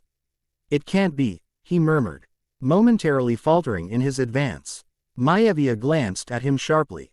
"What, you recognize them?" Before Issei could respond, a massive energy blast tore through the battlefield between them and the command position. The ground erupted, throwing combatants in all directions and opening a chasm that effectively divided the field. Through the dust and debris, Issei saw the commander gesturing elaborately. Space itself seemed to warp around the remaining enemy forces as a portal materialized, not the crude teleportation commonly used by demon troops, but something more sophisticated. Something that shouldn't have been possible on a battlefield under standard containment protocols. Dimensional transit, Maevia snarled, recognizing the phenomenon instantly. "They're evacuating." She barked orders into her command device, redirecting troops to intercept, but it was already too late. The enemy forces were retreating through the portal in disciplined waves. The commander remained until the last troops had withdrawn, then turned once more toward Issei and Maevia's position. Though too distant to see clearly, Issei had the distinct impression the figure was looking directly at him, not at his disguised appearance, but at who he truly was beneath it. Then the commander stepped backward into the portal, which collapsed immediately after. Containment protocols should have prevented that, Maevia growled. Her scales still extended in combat readiness. Battlefield dimensional restrictions are fundamental. They prevent exactly this kind of tactical withdrawal. Unless someone knew how to circumvent them, Issei suggested, staring at the space where the portal had been. Maevia's expression darkened. Only the highest levels of military command have that knowledge. Even Iko couldn't execute a dimensional transit of that scale without special authorization codes. Or celestial technology, Issei added thoughtfully. The timing of their withdrawal and Abaddon's advance was too perfect for coincidence. Maevia directed her troops to secure the battlefield and tend to the wounded, both their own and enemy soldiers left behind in the hasty retreat. Despite the enemy's escape, the engagement had been a decisive victory for her forces, with minimal casualties compared to the damage inflicted. As the immediate crisis stabilized, she returned to Issei, who stood examining the strange residual energy where the portal had closed. You recognized the commander, she stated flatly. I saw your reaction. Issei hesitated, then nodded. Not specifically, but something familiar. A pattern of movement, perhaps. Something that reminded me of. Of what? Maevia pressed when he didn't continue. Of myself, Issei admitted quietly. The way they moved, directed Ops. It felt like watching someone who thinks as I do. Maevia's expression turned calculating. Interesting theory, or perhaps convenient misdirection. Issei turned to face her fully, suddenly understanding the undercurrent in her tone. You think I'm connected to this? That I arranged it somehow? I think, Maevia replied with dangerous precision, that a king with mysterious origins appears. Immediately reinstates a commander widely distrusted for her heritage, then joins a mission where enemy forces using her tactics are led by a commander he finds familiar. The pattern suggests certain possibilities. Such as this entire scenario being a test of my loyalty, Maevia stated bluntly. Or a carefully orchestrated demonstration meant to earn my trust through shared combat. Issei studied her, the tension in her posture, the wariness in her draconic eyes. He realized suddenly how deeply her experiences had conditioned her to expect manipulation and suspicion. I understand why you'd think that, he said finally. Trust isn't given easily when you've spent your life being questioned because of what you are rather than who you are. Something flickered in Maevia's expression. Surprise at being understood, quickly masked by practiced neutrality. But I'm not testing you, Issei continued. If anything, I'm testing myself, learning what this body can do, what this crown means. Who I need to become to protect these realms. Pretty words, Maevia observed, though with less hostility than before. Time will determine their truth. Further conversation was interrupted by the arrival of a scout, moving with the urgent purpose of one bearing critical information. Commander, we've found something unusual among the enemy casualties, the scout reported. One of the officers, there's something wrong with them. Maevia and Issei followed the scout to where medical units were treating wounded from both sides. Among the injured enemy soldiers lay a figure, an officer's armor that had been partially removed to treat wounds. What they found beneath that armor caused even Maevia to inhale sharply in surprise. The demon's body appeared to be undergoing some form of transformation. Crystalline structures had begun growing from their flesh, not like the natural scaling of draconic heritage, but something alien and geometric. The crystals pulsed within, light that shifted between colors in patterns that hurt the eye to follow. What is this? Maevia demanded, kneeling to examine the phenomenon more closely. The medical officer shook her head. Unknown, Commander. The crystallization is accelerating despite our attempts to suppress it. It appears to be consuming the subject's original tissue and replacing it with this material. Is he conscious? Issei asked, noticing the officer's eyes were open but unfocused. Technically, yes, the medic replied. But unresponsive to stimuli. Brain activity is present but highly abnormal, patterns we've never seen before. Issei knelt opposite Maevia, studying the transformation. Something about the crystalline structures tickled at the edges of his awareness, a memory not his own, perhaps knowledge from the crown trying to surface. Acting on instinct, he reached out and touched one of the crystals. Immediately, pain lanced through his hand and up his arm, not physical damage, but something deeper. A wrongness that vibrated against his very essence. Simultaneously, the afflicted officer's eyes focused, locking onto Issei's with sudden, terrifying awareness. The void welcomes all distinctions. The officer spoke in a voice layered with harmonics that shouldn't have been physically possible. Your boundaries are illusion. Your separateness is suffering. Join us in unity, Demon King. Your crown belongs to the collective. The voice seemed to bypass normal hearing, resonating directly within Issei's mind. With it came visions, glimpses of a place between realities where existence itself folded and unfolded in patterns that defied comprehension. Where beings composed of possibility rather than matter observed the struggle of conventional life forms with detached curiosity. Ia's voice came as if from a great distance. Break contact. He's enthralled. With effort, Issei pulled his hand away from the crystal. The connection severed, though echoes of that alien awareness lingered uncomfortably at the edges of his consciousness. The officer's body convulsed once, violently, then went still. The crystals flared with blinding intensity, then shattered into dust that dissipated into the air like mist under sudden heat. What just happened? Maevia demanded, looking between Issei and the now ordinary corpse of the enemy officer. Void Collective, Issei replied, the crown's knowledge suddenly accessible now that he'd experienced direct contact. Not possession, exactly. More like colonization. They were rewriting his physical form to serve as an anchor point between realities. Impossible, Maevia stated flatly, though her expression suggested she wasn't entirely convinced of her own denial. The Void Collective is a theoretical construct, a boogeyman created to explain phenomena beyond conventional understanding. They're real, Issei countered, certainty growing as the crown's information integrated with his direct experience. And they're working with Abaddon. Though I doubt he understands what he's truly aligned himself with. He stood, looking across the battlefield where demons from both sides lay wounded or dead. Check all enemy casualties for signs of crystallization. Quarantine any showing symptoms, and prepare a full report for secure transmission to the Obsidian Court. The Council needs to understand what we're facing. Maevia studied him with new assessment in her draconic eyes. You truly believe this, don't you? That some interdimensional entity is manipulating events in our realms. I know it, Issei replied grimly. Quote, I felt their awareness when I touched the crystal. They're watching, waiting for something specific.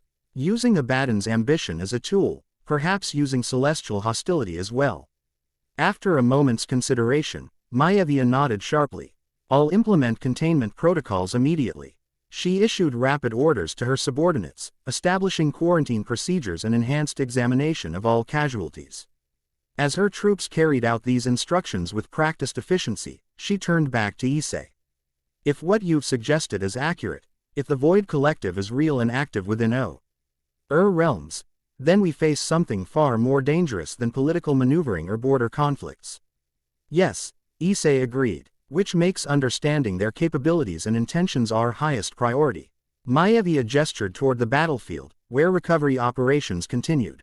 We should examine the site where their commander opened the portal. If they bypassed standard containment protocols, they may have left traces that could reveal their methods. Together, they moved to the location where the enemy forces had made their escape. The area still thrummed with residual energy, not the typical signature of demonic teleportation, which tended to leave scorch marks and the scent of sulfur, but something cleaner, more precise. Dimensional slicing, Maevia observed, studying the pattern of disturbed earth and lingering magical residue. Advanced technique, typically requires special equipment and considerable power.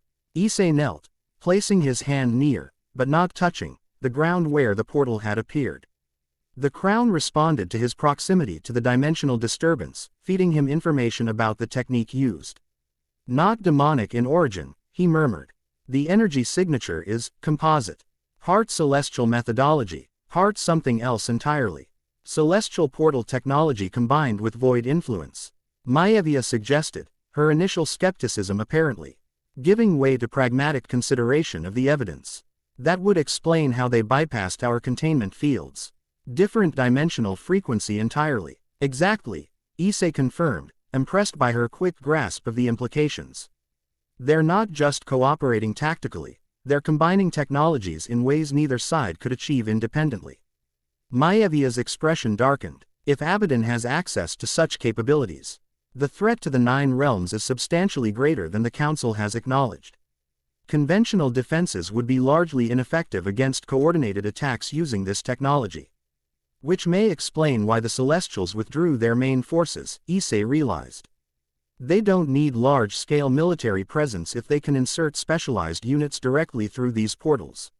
Surgical strikes rather than open warfare, Maevia agreed, her tactical mind clearly processing the strategic implications. Target key infrastructure, leadership, defensive arrays. Maximum impact with minimal commitment of forces. A grim understanding passed between them. Despite their initial victory, the situation had revealed threats far more complex and dangerous than either had anticipated. We should return to command, Maevia decided. This information needs to be securely transmitted to the Obsidian Court, and we need to implement enhanced detection protocols throughout the border regions. As they prepared to depart, a disturbance erupted near the medical area. Shouts and the distinctive sound of energy weapons discharging broke the relative calm of the recovery operation. Maevia and Issei moved immediately toward the commotion, weapons ready. They arrived to find one of the wounded enemy soldiers, previously unconscious, now fully awake and attacking medical personnel. But this was no ordinary combat. The soldier's body was undergoing the same crystalline transformation they had observed earlier, but at an accelerated rate. Crystal grow. WTHS erupted from his flesh as he moved with impossible speed and strength, shrugging off attacks that should have incapacitated any normal demon. Containment Protocol Epsilon, Maevia shouted, her scales spreading reflexively across her skin as she interposed herself between the transformed soldier and the fleeing medical staff.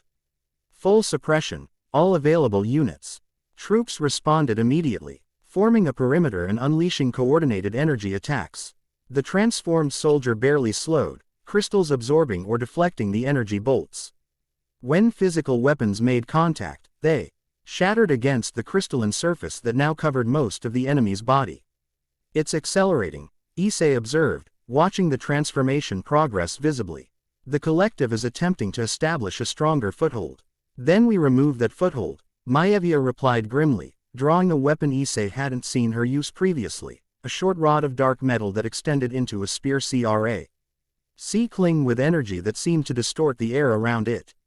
Anti-dimensional weaponry, experimental, but effective against cross-reality manifestations. Before she could engage, however, the transformed soldier turned directly toward Issei, its face now almost entirely crystalline except for eyes that burned with inner light. The crown recognizes its true purpose, it spoke in that same multi-layered voice Issei had heard before. Surrender it willingly and preservation is possible. Resistance ensures only pain before inevitable unification. What does it mean? Maevia demanded, not low, whirring her weapon but hesitating at this unexpected development. What do they want with the crown? Issei felt the crown warm against his brow, responding to the direct challenge. Knowledge flooded his awareness, fragments of ancient memories, warnings passed from one king to another across millennia. The crown is more than a symbol, he realized aloud. It's a key of sorts, something that helps maintain the boundaries between realms. The collective wants to dissolve those boundaries. The transformed soldier took a step toward him, crystal limbs moving with disturbing fluidity. Boundaries are illusion, separation is suffering, all returns to void, all becomes one. Something about those words, the fundamental wrongness of what they represented, triggered a reaction in Issei that went beyond conscious thought. This entity threatened not just him, not just the demon realms, but the very concept of individual existence. The passionate nature that had defined him even before his transformation as Demon King responded with visceral rejection. Power surged through him, not the calculated strength he'd used in battle thus far, but something primal and overwhelming. Darkness gathered around him, deeper and more absolute than the shadows he'd wielded before. It writhed with a strange semi-sentience, responding to emotions he hadn't fully acknowledged. "You will not have the crown," Issei stated, his voice resonating with harmonics that matched the transformed soldier's own. "You will not breach these realms. You will not unmake what exists." The darkness exploded outward from him in tendrils of living shadow that moved with predatory purpose. Where they touched the crystalline growths on the soldier, the alien material blackened and cracked. The transformed soldier screamed, a sound that existed simultaneously in physical space and somewhere beyond it, and attempted to retreat. But the darkness pursued relentlessly, encasing the transformed figure completely. For a moment, the two forces battled, crystal light flaring against consuming shadow. Then, with a sound like reality itself tearing, the darkness contracted violently. When it receded, nothing remained of the transformed soldier except a fine dust that dissipated on the wind. Silence fell across the battlefield. Every demon present, including Maevia, stared at Issei with expressions ranging from awe to terror. The darkness still swirled around him, responding to his emotions rather than conscious control. "They should fear you," whispered a voice in his mind that was his own and yet somehow separate. "They should kneel before true power. Why limit yourself to protection when you could rule absolutely?" The thought carried a seductive clarity, a simple solution to complex problems. Why negotiate when he could command? Why persuade when he could dominate? The power flowing through him felt infinite, intoxicating. "Issei." Maevia's voice, using his name rather than his title for the first time, cut rough the dangerous spiral of his thoughts. She stood before him, neither cowering nor challenging, simply present. "That's enough," she said quietly. "You've destroyed the threat. The rest is just indulgence." Something about her practical assessment, free of both fear and flattery, helped Issei regain perspective. With conscious effort, he reined in the darkness, drawing it back within himself. Until only his normal appearance remained. "Thank you," he said simply, understanding how close he'd come to losing himself in that moment. Maevia nodded once, acknowledging without elaborating. Then, turning to her still stunned troops, she resumed command with characteristic efficiency. "Establish a full containment perimeter. Enhanced scanning protocols for all personnel and equipment. Nothing leaves this site without triple verification." As her soldiers hurried to obey, she turned back to Issei. "What was that?" she asked directly, her draconic eyes studying him with new wariness. "That darkness. It wasn't standard demon sorcery." "I'm not entirely sure," Issei admitted. "Something connected to the crown, I think.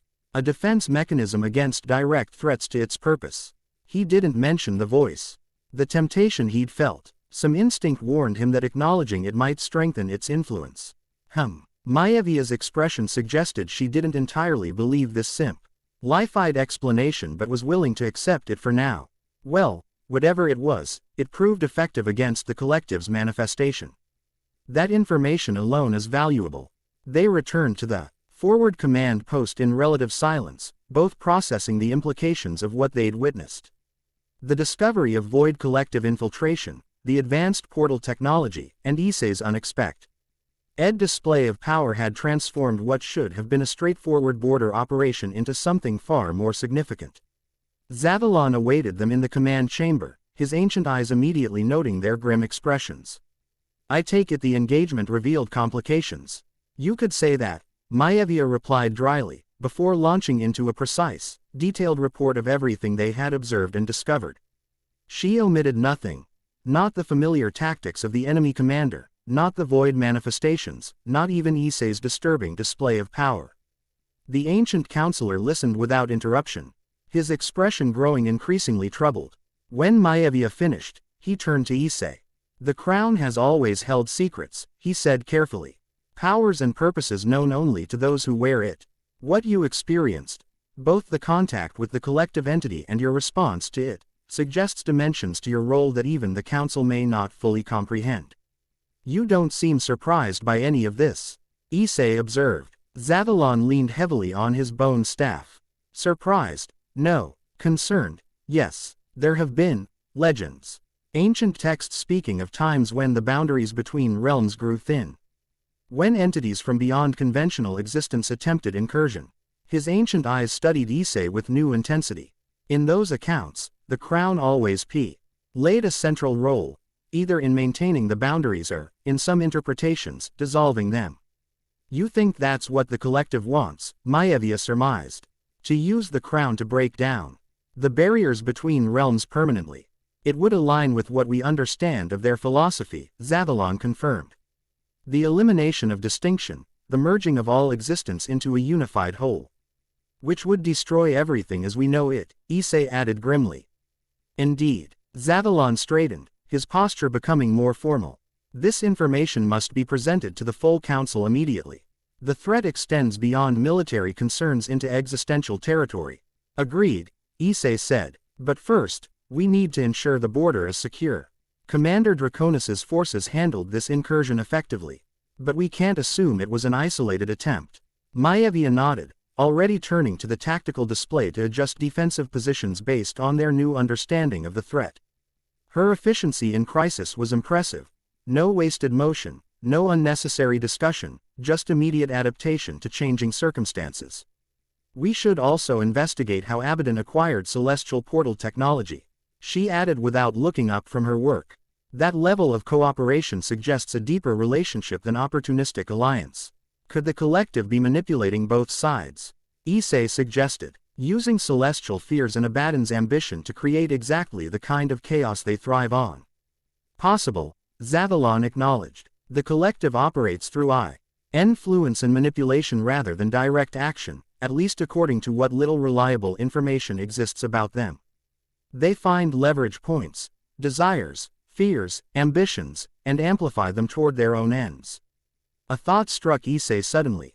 The mysterious commander, the one using Maevia's tactics. What if they're not working for Abaddon directly? What if they're a collective agent placed to create maximum disruption? Maevia paused in her work, considering this possibility. It would explain the tactical knowledge without requiring a traitor among my staff. If the collective can access minds directly, as your experience with the transformed soldier suggests, they could potentially extract strategic information without the subject's awareness. A disturbing but plausible theory, Zavalon agreed, and one that further emphasizes the need for comprehensive council involvement. As they continued discussing implications and response strategies, a messenger arrived with unexpected news. Warrior delegations from 3 of the great houses had arrived at the forward command post, requesting formal audience with the Demon King. Now, Maevia asked incredulously, we're in the middle of a security crisis. They insist it's a matter of traditional protocol that cannot be deferred, the messenger replied uncomfortably. They cite the rights of ascension, specifically the combat validation clause. Zavalon sighed heavily. I should have anticipated this. Anticipated what? Issei asked, looking between them. The combat validation, Zavalon explained reluctantly. An ancient tradition whereby a new monarch demonstrates personal martial prowess before representatives of the warrior houses. Typically a ceremonial matter conducted in the Obsidian Court under controlled conditions, but since I'm already on the battlefield, they're invoking the original form of the rite, Issei finished, understanding dawning. Actual combat validation rather than ceremonial display. Precisely, Zavalon confirmed. While technically optional in modern times, refusal would be interpreted as weakness by the warrior houses, a constituency you can ill afford to alienate. Especially given current circumstances, Maevia's expression had turned carefully neutral. The warrior houses are traditionalists. They respect strength demonstrated, not merely claimed. Your performance in today's battle was impressive, but they will demand personal evidence. Then they'll have it, Issei decided without hesitation. Have them brought to the command chamber. I'll receive their challenge formally. As Maevia issued the necessary orders, Zavalon moved closer to Issei, lowering his voice.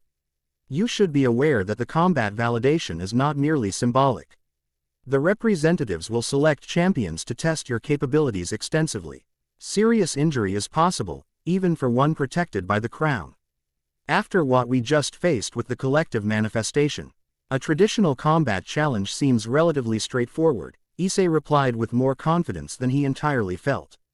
Perhaps, Zavalon allowed, but be warned, the warrior houses value not just victory, but method. How you fight reveals as much to them as whether you win. Before long, the delegation arrived, 9 demons of imposing stature, each bearing the insignia of their respective houses. They entered with ceremonial precision, arranging themselves in a semicircle before Issei with neither bow nor obeisance. The central figure, a massive demon with obsidian skin covered in glowing red runes, spoke first. Issei Hyodo, who claims the crown of 9 realms. We come to witness your worth through blood and combat, as tradition demands. I am Vargos, Blade Master of House Nocturne.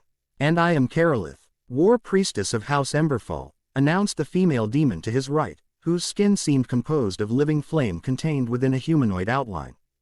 Drazoth, Battle Sage of House Stormbane, completed the third primary representative, a live demon whose body constantly discharged small arcs of lightning between articulation points. Issei faced them without visible concern, though internally he recognized the significance of this moment. These houses represented the military backbone of the demon realms, ancient bloodlines dedicated to warfare as both art and purpose. I acknowledge your right of validation, he responded formally, the crown providing the traditional phrasing.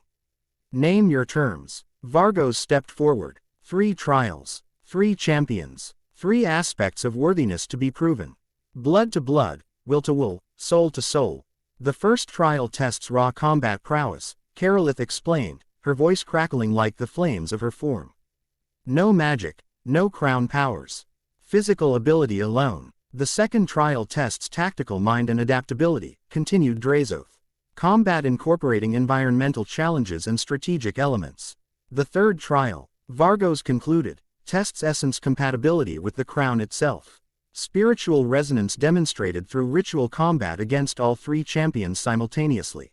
E.V. N. Maevia looked concerned at this final stipulation. 3 against 1 in spiritual combat exceeds traditional parameters, she objected. The historical precedent allows for. The historical precedent, Vargos interrupted coldly. Never contemplated a human soul wearing the crown. Extraordinary claims require extraordinary validation. Issei raised a hand, silencing further objection from Maevia. I accept all terms, he stated simply. When do we begin? Now, all 3 representatives answered in unison. The validation trials took place in a natural arena formed by one of the Crimson Battlefield's many crater formations. Ancient blood magic had long ago transformed the space into a perfect combat circle, where the very ground responded to the intensity of conflict upon it. Su. The Tantial audience had gathered, not just the official representatives and their retinues, but soldiers from Maevia's command, local garrison troops, and even civilians from nearby outposts. Word had spread rapidly that the new Demon King would undergo combat validation in the traditional manner, an event not witnessed in thousands of years. Issei stood in the center of the arena, stripped to simple training attire. As stipulated, he wore no armor, carried no weapons beyond those provided within the arena itself, and, most significantly, had temporarily relinquished the crown to Zathelin's safekeeping for the first 2 trials. Without the crown's immediate connection, he felt strangely vulnerable, not powerless, as his transformed body still possessed demonic capabilities, but isolated from the network of awareness he'd grown accustomed to. It was like suddenly losing an enhanced sense he hadn't realized he'd come to rely upon. Vargos entered the arena for the first trial, carrying 2 identical short swords of unusual design. The blades appeared to be composed of solidified darkness rather than metal, their edges constantly shifting like living shadows. Nightforge blades, Vargos announced, presenting one to Issei. They respond to the wielder's will and skill. No enchantments, no advantages, merely perfect reflections of combat ability. Issei accepted the weapon, feeling its strange weight, simultaneously substantial and ethereal, as though it existed partially in another dimension. It adjusted immediately to his grip, the shadowy substance flowing to match his hand perfectly. The first trial is simple, Vargos explained, taking position opposite Issei. We fight until one surrenders or becomes incapable of continuing. No lethal strikes, but everything short of that is permitted. Without further ceremony, the obsidian-skinned demon attacked. Issei had expected speed and power from the Blade Master's imposing physique. What he hadn't anticipated was the liquid grace with which Vargos moved, every motion flowing seamlessly into the next, no wasted energy, no telegraphed intentions. The Nightforge blade became an extension of the demon's will, leaving trails of shadow in the air as it sought Issei's flesh. Drawing on his training with Talia and the combat experience from earlier that day, Issei defended himself capably, if not elegantly. His transformed body provided advantages of speed and strength that partially compensated for his opponent's vastly superior technique. The Nightforge blade in his hand responded intuitively, sometimes seemingly anticipating his intentions before he fully formed them. "You move well for a novice," Vargos commented after several minutes of intense exchange. "But reaction is not action. Defense is not victory." As if to emphasize his point, the Blademaster executed a complex series of attacks that forced Issei into increasingly desperate defensive postures. Each movement restricted his options for the next, a cascading trap of blade work that systematically eliminated avenues of escape. In his previous life, Issei would have relied on the boosted gear or other external powers in such a situation. Here, the crown temporarily removed and only his inherent abilities available, he faced a purer test of self. An unexpected memory surfaced, not from the crown this time, but from his human life. Training with Kiba, who had patiently attempted to teach him swordsmanship despite his initial clumsiness. "Don't fight the opponent you fear," Kiba had advised. "Fight the opponent before you. Their actual movements, not your anticipation of them."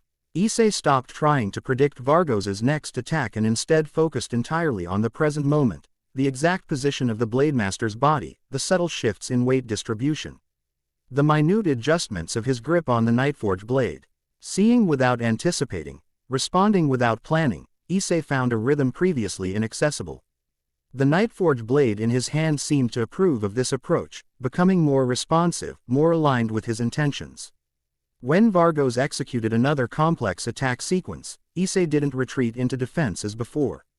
Instead, he moved directly into the pattern, disrupting its flow with unpredictable timing. The Blademaster adjusted instantly, of course, but that momentary adaptation created an opportunity.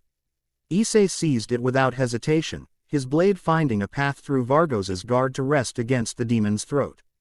The arena fell silent. Vargos remained perfectly still, obsidian features revealing nothing of his thoughts. Then, slowly, he lowered his weapon and stepped back. "Acceptable," he pronounced, neither effusive praise nor reluctant acknowledgement, simply professional assessment. "The first trial is complete." Issei lowered his blade, breathing heavily from the exertion. The audience murmured with surprise and evaluation. Clearly, most had expected the Blademaster to dominate the encounter completely. Without pause for rest, the second trial began. Karolith, the war priestess of House Emberfall, entered the arena as Vargos departed. At her gesture, the ground itself transformed, erupting into varied terrain features including elevated positions, trenches, and obstacles composed of different materials. "The battlefield is rarely flat or fair," she announced, her flame body brightening with evident enthusiasm for her role. "This trial tests not merely combat skill but adaptability, environmental awareness, and tactical thinking." Unlike Vargos's straightforward approach, Karolith began by withdrawing to a defensive position among the newly formed terrain features. "Find me, fight me, defeat me," she challenged, all while the arena itself becomes an adversary. As if responding to her words, the ground began to shift unpredictably, surfaces becoming unstable, safe passages closing while new ones opened, the entire environment in constant flux. Issei realized immediately that direct pursuit would be futile. Karolith clearly knew this transformed arena intimately, while he was experiencing it for the first time. Instead, he needed to understand the patterns, the logic behind the seemingly random changes.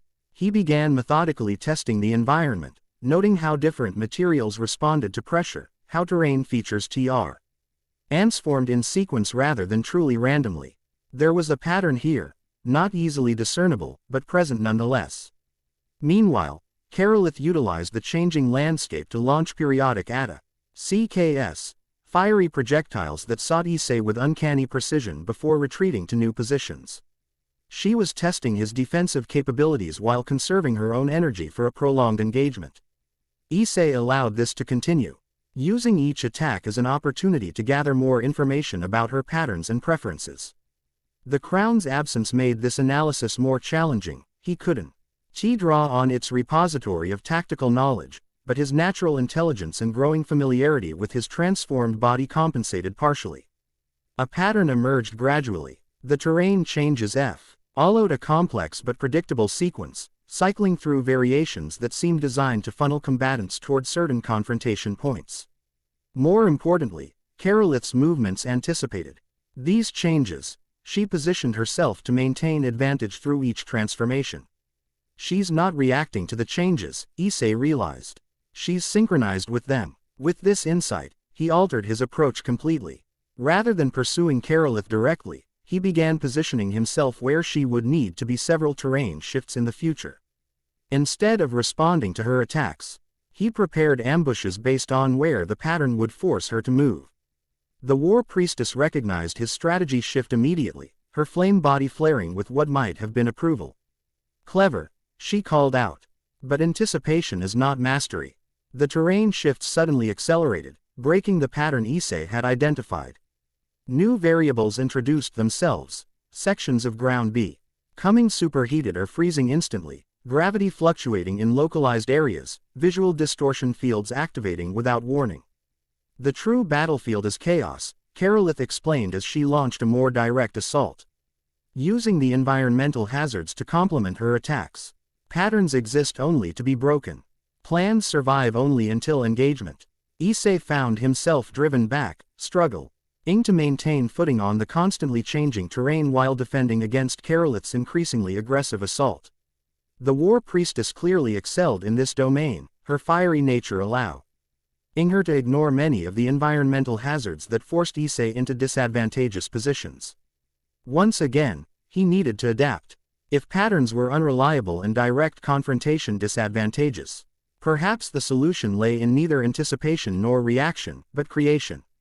He began manipulating the environment itself, not through magic, which would violate the trial's parameters, but through physical interaction. Dislodging unstable sections to create chain reactions, using momentum to redirect hazardous elements, positioning obstacles to channel terrain shifts in specific directions. Karolith realized his intention too late. A carefully orchestrated sequence of environmental manipulations created a momentary convergence of hazards around her position, not directly threatening her flame body, but restricting her movement options precisely when a major terrain shift occurred. The ground beneath her destabilized completely, dropping her into a containment formation that Issei gradually constructed through sequential manipulations of the arena's transformations. Before she could escape, he was positioned above her, a jagged piece of crystal terrain poised to drive through the core of her flame body, the equivalent of a lethal strike, though one he had no intention of completing.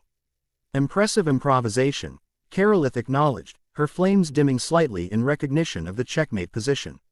You created your own pattern within chaos. The second trial is complete. The audience's reaction was more pronounced this time, appreciative murmurs and even scattered applause from those who recognized the tactical sophistication of what they had witnessed. Even Maevia, observing from a command position at the arena's edge, gave a slight nod of professional approval. For the third and final trial, both Vargos and Karolith remained in the arena as Drazoth, the battle sage of House Stormbane, joined them. The terrain returned to its original flat configuration, but now glowing runes appeared across its surface, ancient symbols of power that hummed with contained energy. Zavalon approached, carrying the crown on a ceremonial cushion. The final trial tests, not merely compatibility or tactical thinking, the ancient counselor explained, but spiritual resonance with the crown itself, the fundamental compatibility between your essence and the power you claim to wield. As Issei reclaimed the crown, placing it upon his brow, the connection he had temporarily lost flooded back. The awareness of the realms, the knowledge of past kings, the sense of purpose and responsibility. It felt, strangely, like coming home. The three champions took positions around him, forming a perfect triangle. Each began a series of ritualistic movements, their bodies glowing with power as they activated the runic array inscribed across the arena floor. In traditional validation, Drazoth explained, electricity arcing between his words, this trial would be largely ceremonial, a demonstration of the crown's acceptance already established by its initial selection.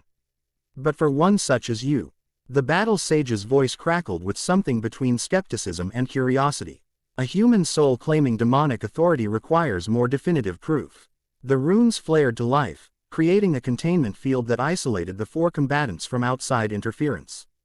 Within this space, reality itself seemed to thin, physical forms becoming partially translucent, revealing the spiritual essences beneath. Issei could see the champion's true natures now, Vargo's opposite. Ian exterior revealing a core of disciplined will and ancient lineage, Karolith's flame concealing patterns of strategic brilliance and fierce honor, Drazoth's electrical manifestation containing intricate structures of accumulated knowledge and analytical perception. More disturbingly, he could see himself, the transformed demonic body housing a soul that still retained its human origins despite the crown's influence. The contrast was stark and would be obvious to the champions as well. Begin, all three intoned simultaneously. Unlike the previous trials, this combat occurred on multiple levels simultaneously. Physical attacks synchronized with spiritual pressure, testing not just Issei's fighting ability but his very identity. Each strike sought not merely to defeat but to expose, to reveal whether the human soul beneath the demonic form was truly compatible with the power it had been granted. The crown responded to this challenge autonomously, its power flowing through Issei without conscious direction. Knowledge and capabilities beyond his experience became accessible, allowing him to meet the champion's coordinated assault with unexpected effectiveness. But something felt wrong about this automatic response. The crown was fighting for him rather than with him, treating him as a vessel rather than a partner. It reminded him uncomfortably of the darkness that had emerged against the void manifestation. Power operating through him rather than from him. This is not who I am, Issei realized with sudden clarity. Not merely a conduit for the crown's power, not a passive recipient of ancient knowledge. The crown chose me for what I bring to it, not for my ability to surrender to it. With deliberate effort, he restrained the crown's automatic defense, forcing himself to rely on his own abilities. His own decisions. The shift was immediately apparent to the champions, who adjusted their assault to exploit this apparent vulnerability. Interesting choice, Drazoth O.B. served as his lightning-infused strikes penetrated deeper into Issei's guard. Limiting your greatest advantage. Foolish, Vargo's countered, his Nightforge blade finding Issei's flesh for the first time. Drawing blood that gleamed strangely in the runic light. Pride over pragmatism. Perhaps, Karolith suggested, her flames encircling Issei's position, or principle over power. A different kind of strength. The battle intensified, pushing Issei to his absolute limits without the crown's automatic intervention. He bled, he burned, he endured shock after shock. But with each injury, each setback, he adapted, integrating lessons from the previous trials, drawing on his experiences both human and demonic. And something unexpected began to happen. The crown, initially restricted by his choice, started responding differently, not imposing its power, but offering it. Not controlling, but complementing. The distinction was subtle but profound. With this new synergy, Issei found a balance he hadn't previously achieved. The crown's power and knowledge remained accessible, but filtered through his own perspective, his own values. His human soul and demonic form aligned more perfectly than before, neither dominating the other. The champions noticed the change immediately. Their coordinated attacks met increasingly effective countermeasures, not merely defensive but innovative, combining techniques and approaches in ways that reflected both the crown's ancient knowledge and Issei's unique perspective. There, Drazoth said suddenly, disengaging slightly. That is what we sought. Vargo's and Karolith followed suit, creating distance while maintaining combat readiness. The battle sage's electrical form pulsed with apparent interest. The validation reveals not merely ability, Drazoth explained, but nature. Not just, can you fight, but, how do you fight? Not just, can you use the crown, but, how do you relate to its power? Many who sought the crown would have surrendered to its will entirely. Karolith continued, becoming merely vessels for ancient power, losing themselves in exchange for authority. Others would have rejected its influence completely, Vargo's added, imposing their will upon it, treating it as a tool rather than a partner. Equally flawed. You found a third path, Drazoth concluded. Integration without submission, respect without surrender, human perspective with demonic power. Precisely what the prophecy foretold. The three champions lowered their weapons simultaneously. The ritual combat concluded without a clear victory for either side, which, Issei realized belatedly, had been the point all along. The trial was never meant to determine whether he could defeat three elite warriors simultaneously, but whether he could maintain his essential nature while wielding the crown's power effectively. The validation is complete, all three champions announced formally. Issei Hyodo, human-souled bearer of the demonic crown, is recognized by the warrior houses as king of the 9 realms. The containment field dissolved, the runic array fading back to dormancy. As regular perception returned, Issei became aware of the audience's reaction, not jubilation or celebration, but a deeper, more significant response. The gathered demons, from highest-ranking officers to common soldiers, knelt in acknowledgement, not merely of his title now, but of his proven worth. Even Maevia, who had observed the entire process with professional detachment, inclined her head in a gesture of genuine respect rather than mere protocol. The three champions approached, each presenting a token of their house's recognition. Vargos a medallion of night-forged metal that absorbed light completely, Karolith an ember crystal that pulsed with internal flame. Drazoth a lightning vial containing captured electrical essence that formed complex patterns as it moved. Wear these, Vargos instructed, and the warrior houses will know you as VA. Laudated by combat rather than merely crowned by prophecy. A distinction, Karolith added, that will prove significant in the conflicts to come. As the formal proceedings concluded and the gathered audience began to disperse, Maevia approached. For the first time since their meeting, her posture lacked the defensive tension that had characterized their previous interactions. You fought well, she stated simply, high praise from one of her evident martial background. Though your technique requires refinement, your adaptability is exceptional. High praise from the commander of the eastern border. Issei replied with a slight smile despite his exhaustion and injuries. Maevia's expression remained serious. The validation is not merely ceremonial, despite what some might believe. The warrior houses form the backbone of our military capability. Their acceptance of your authority will significantly impact our ability to address the threats we've identified, including the Void D Collective and Abaddon's alliance with celestial technology. Precisely. She hesitated, then continued with uncharacteristic uncertainty. Which brings me to a professional proposal. I'm listening. Issei encouraged when she paused. My current position as Eastern Border Commander is significant but limited in scope, Maevia explained. Given what we've encountered, the collective manifestations, the hybridized portal technology, the coordinated incursions, a more comprehensive approach to realm security may be warranted. What are you suggesting? Maevia straightened, her draconic heritage evident in her proud posture.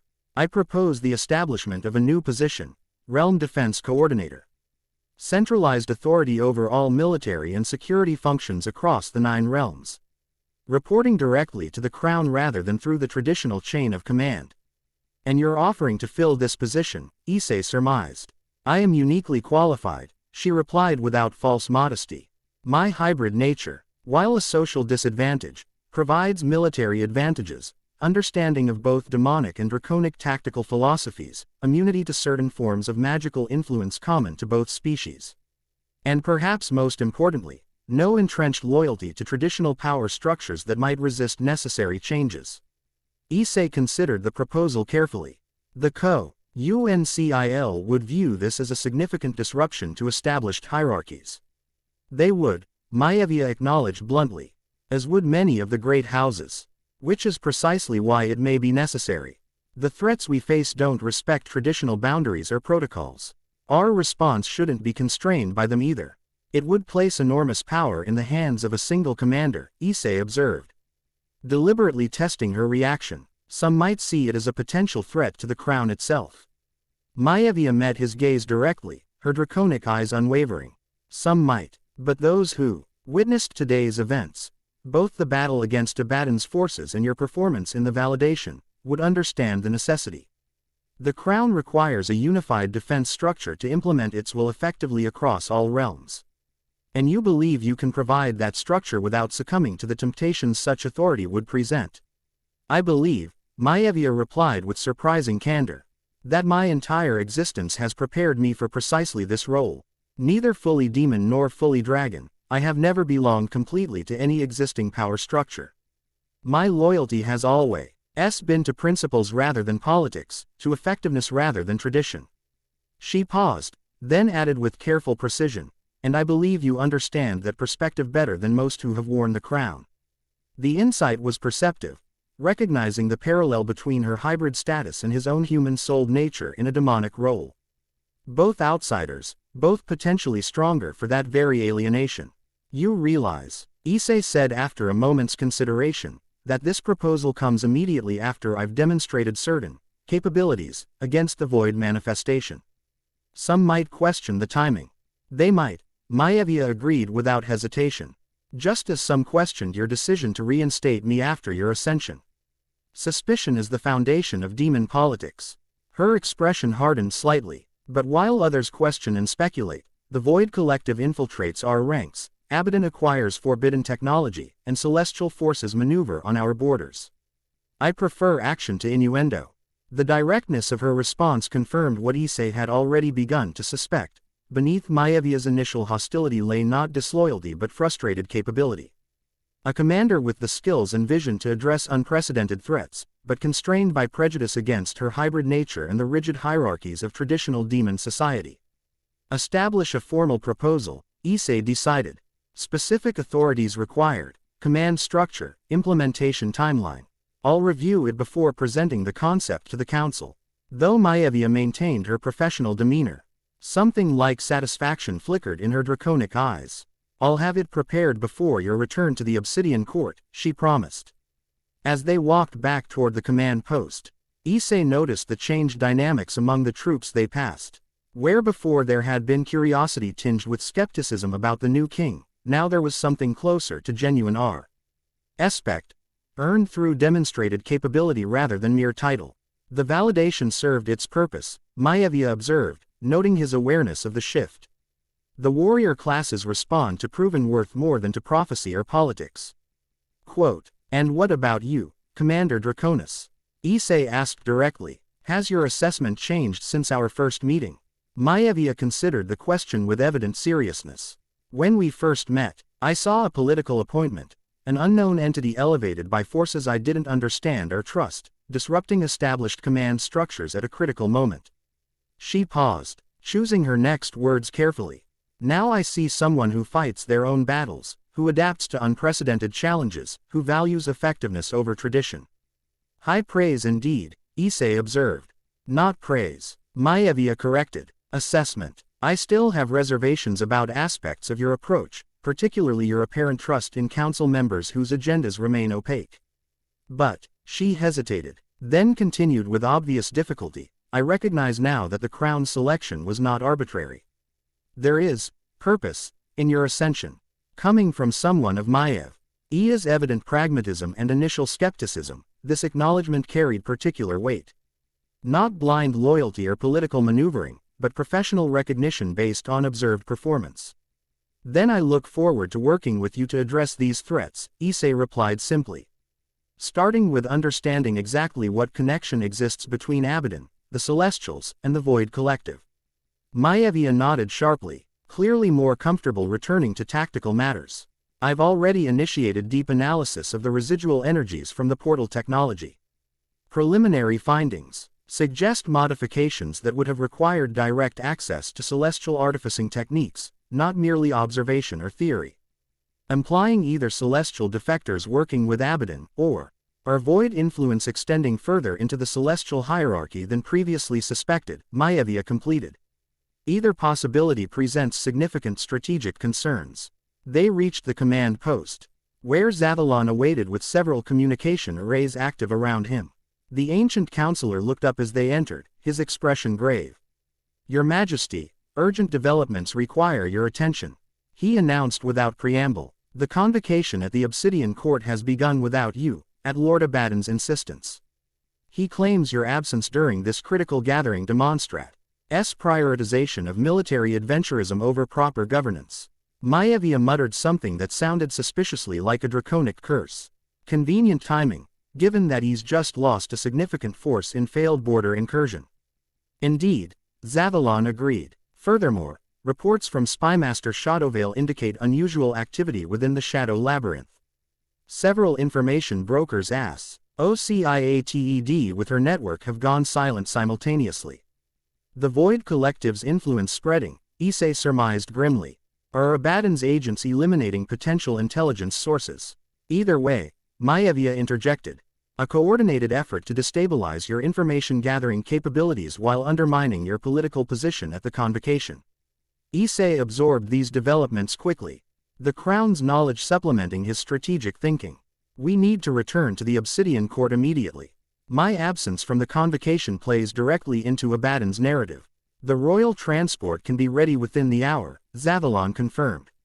Unnecessary, Maevia stated, already moving toward a communications array. I can have you there in 20 minutes. At their questioning looks, she explained. Experimental transit technology developed for emergency battlefield extraction. Not technically approved for non-military application, but under the circumstances. Make it happen, Issei decided without hesitation. Commander Draconis, I expect you to join me. Your first-hand account of today's events will be valuable at the convocation. Something like Sue. Our prize flickered across Maevia's features before she masked it with professional efficiency. As you command, though I should note that a dragon-demon hybrid has never attended a formal convocation of the great houses. It will be provocative. Good, Issei replied with unexpected firmness. Let's be provocative. The traditional power structures clearly haven't prepared these realms for the threats we're facing. Perhaps it's time for some productive disruption.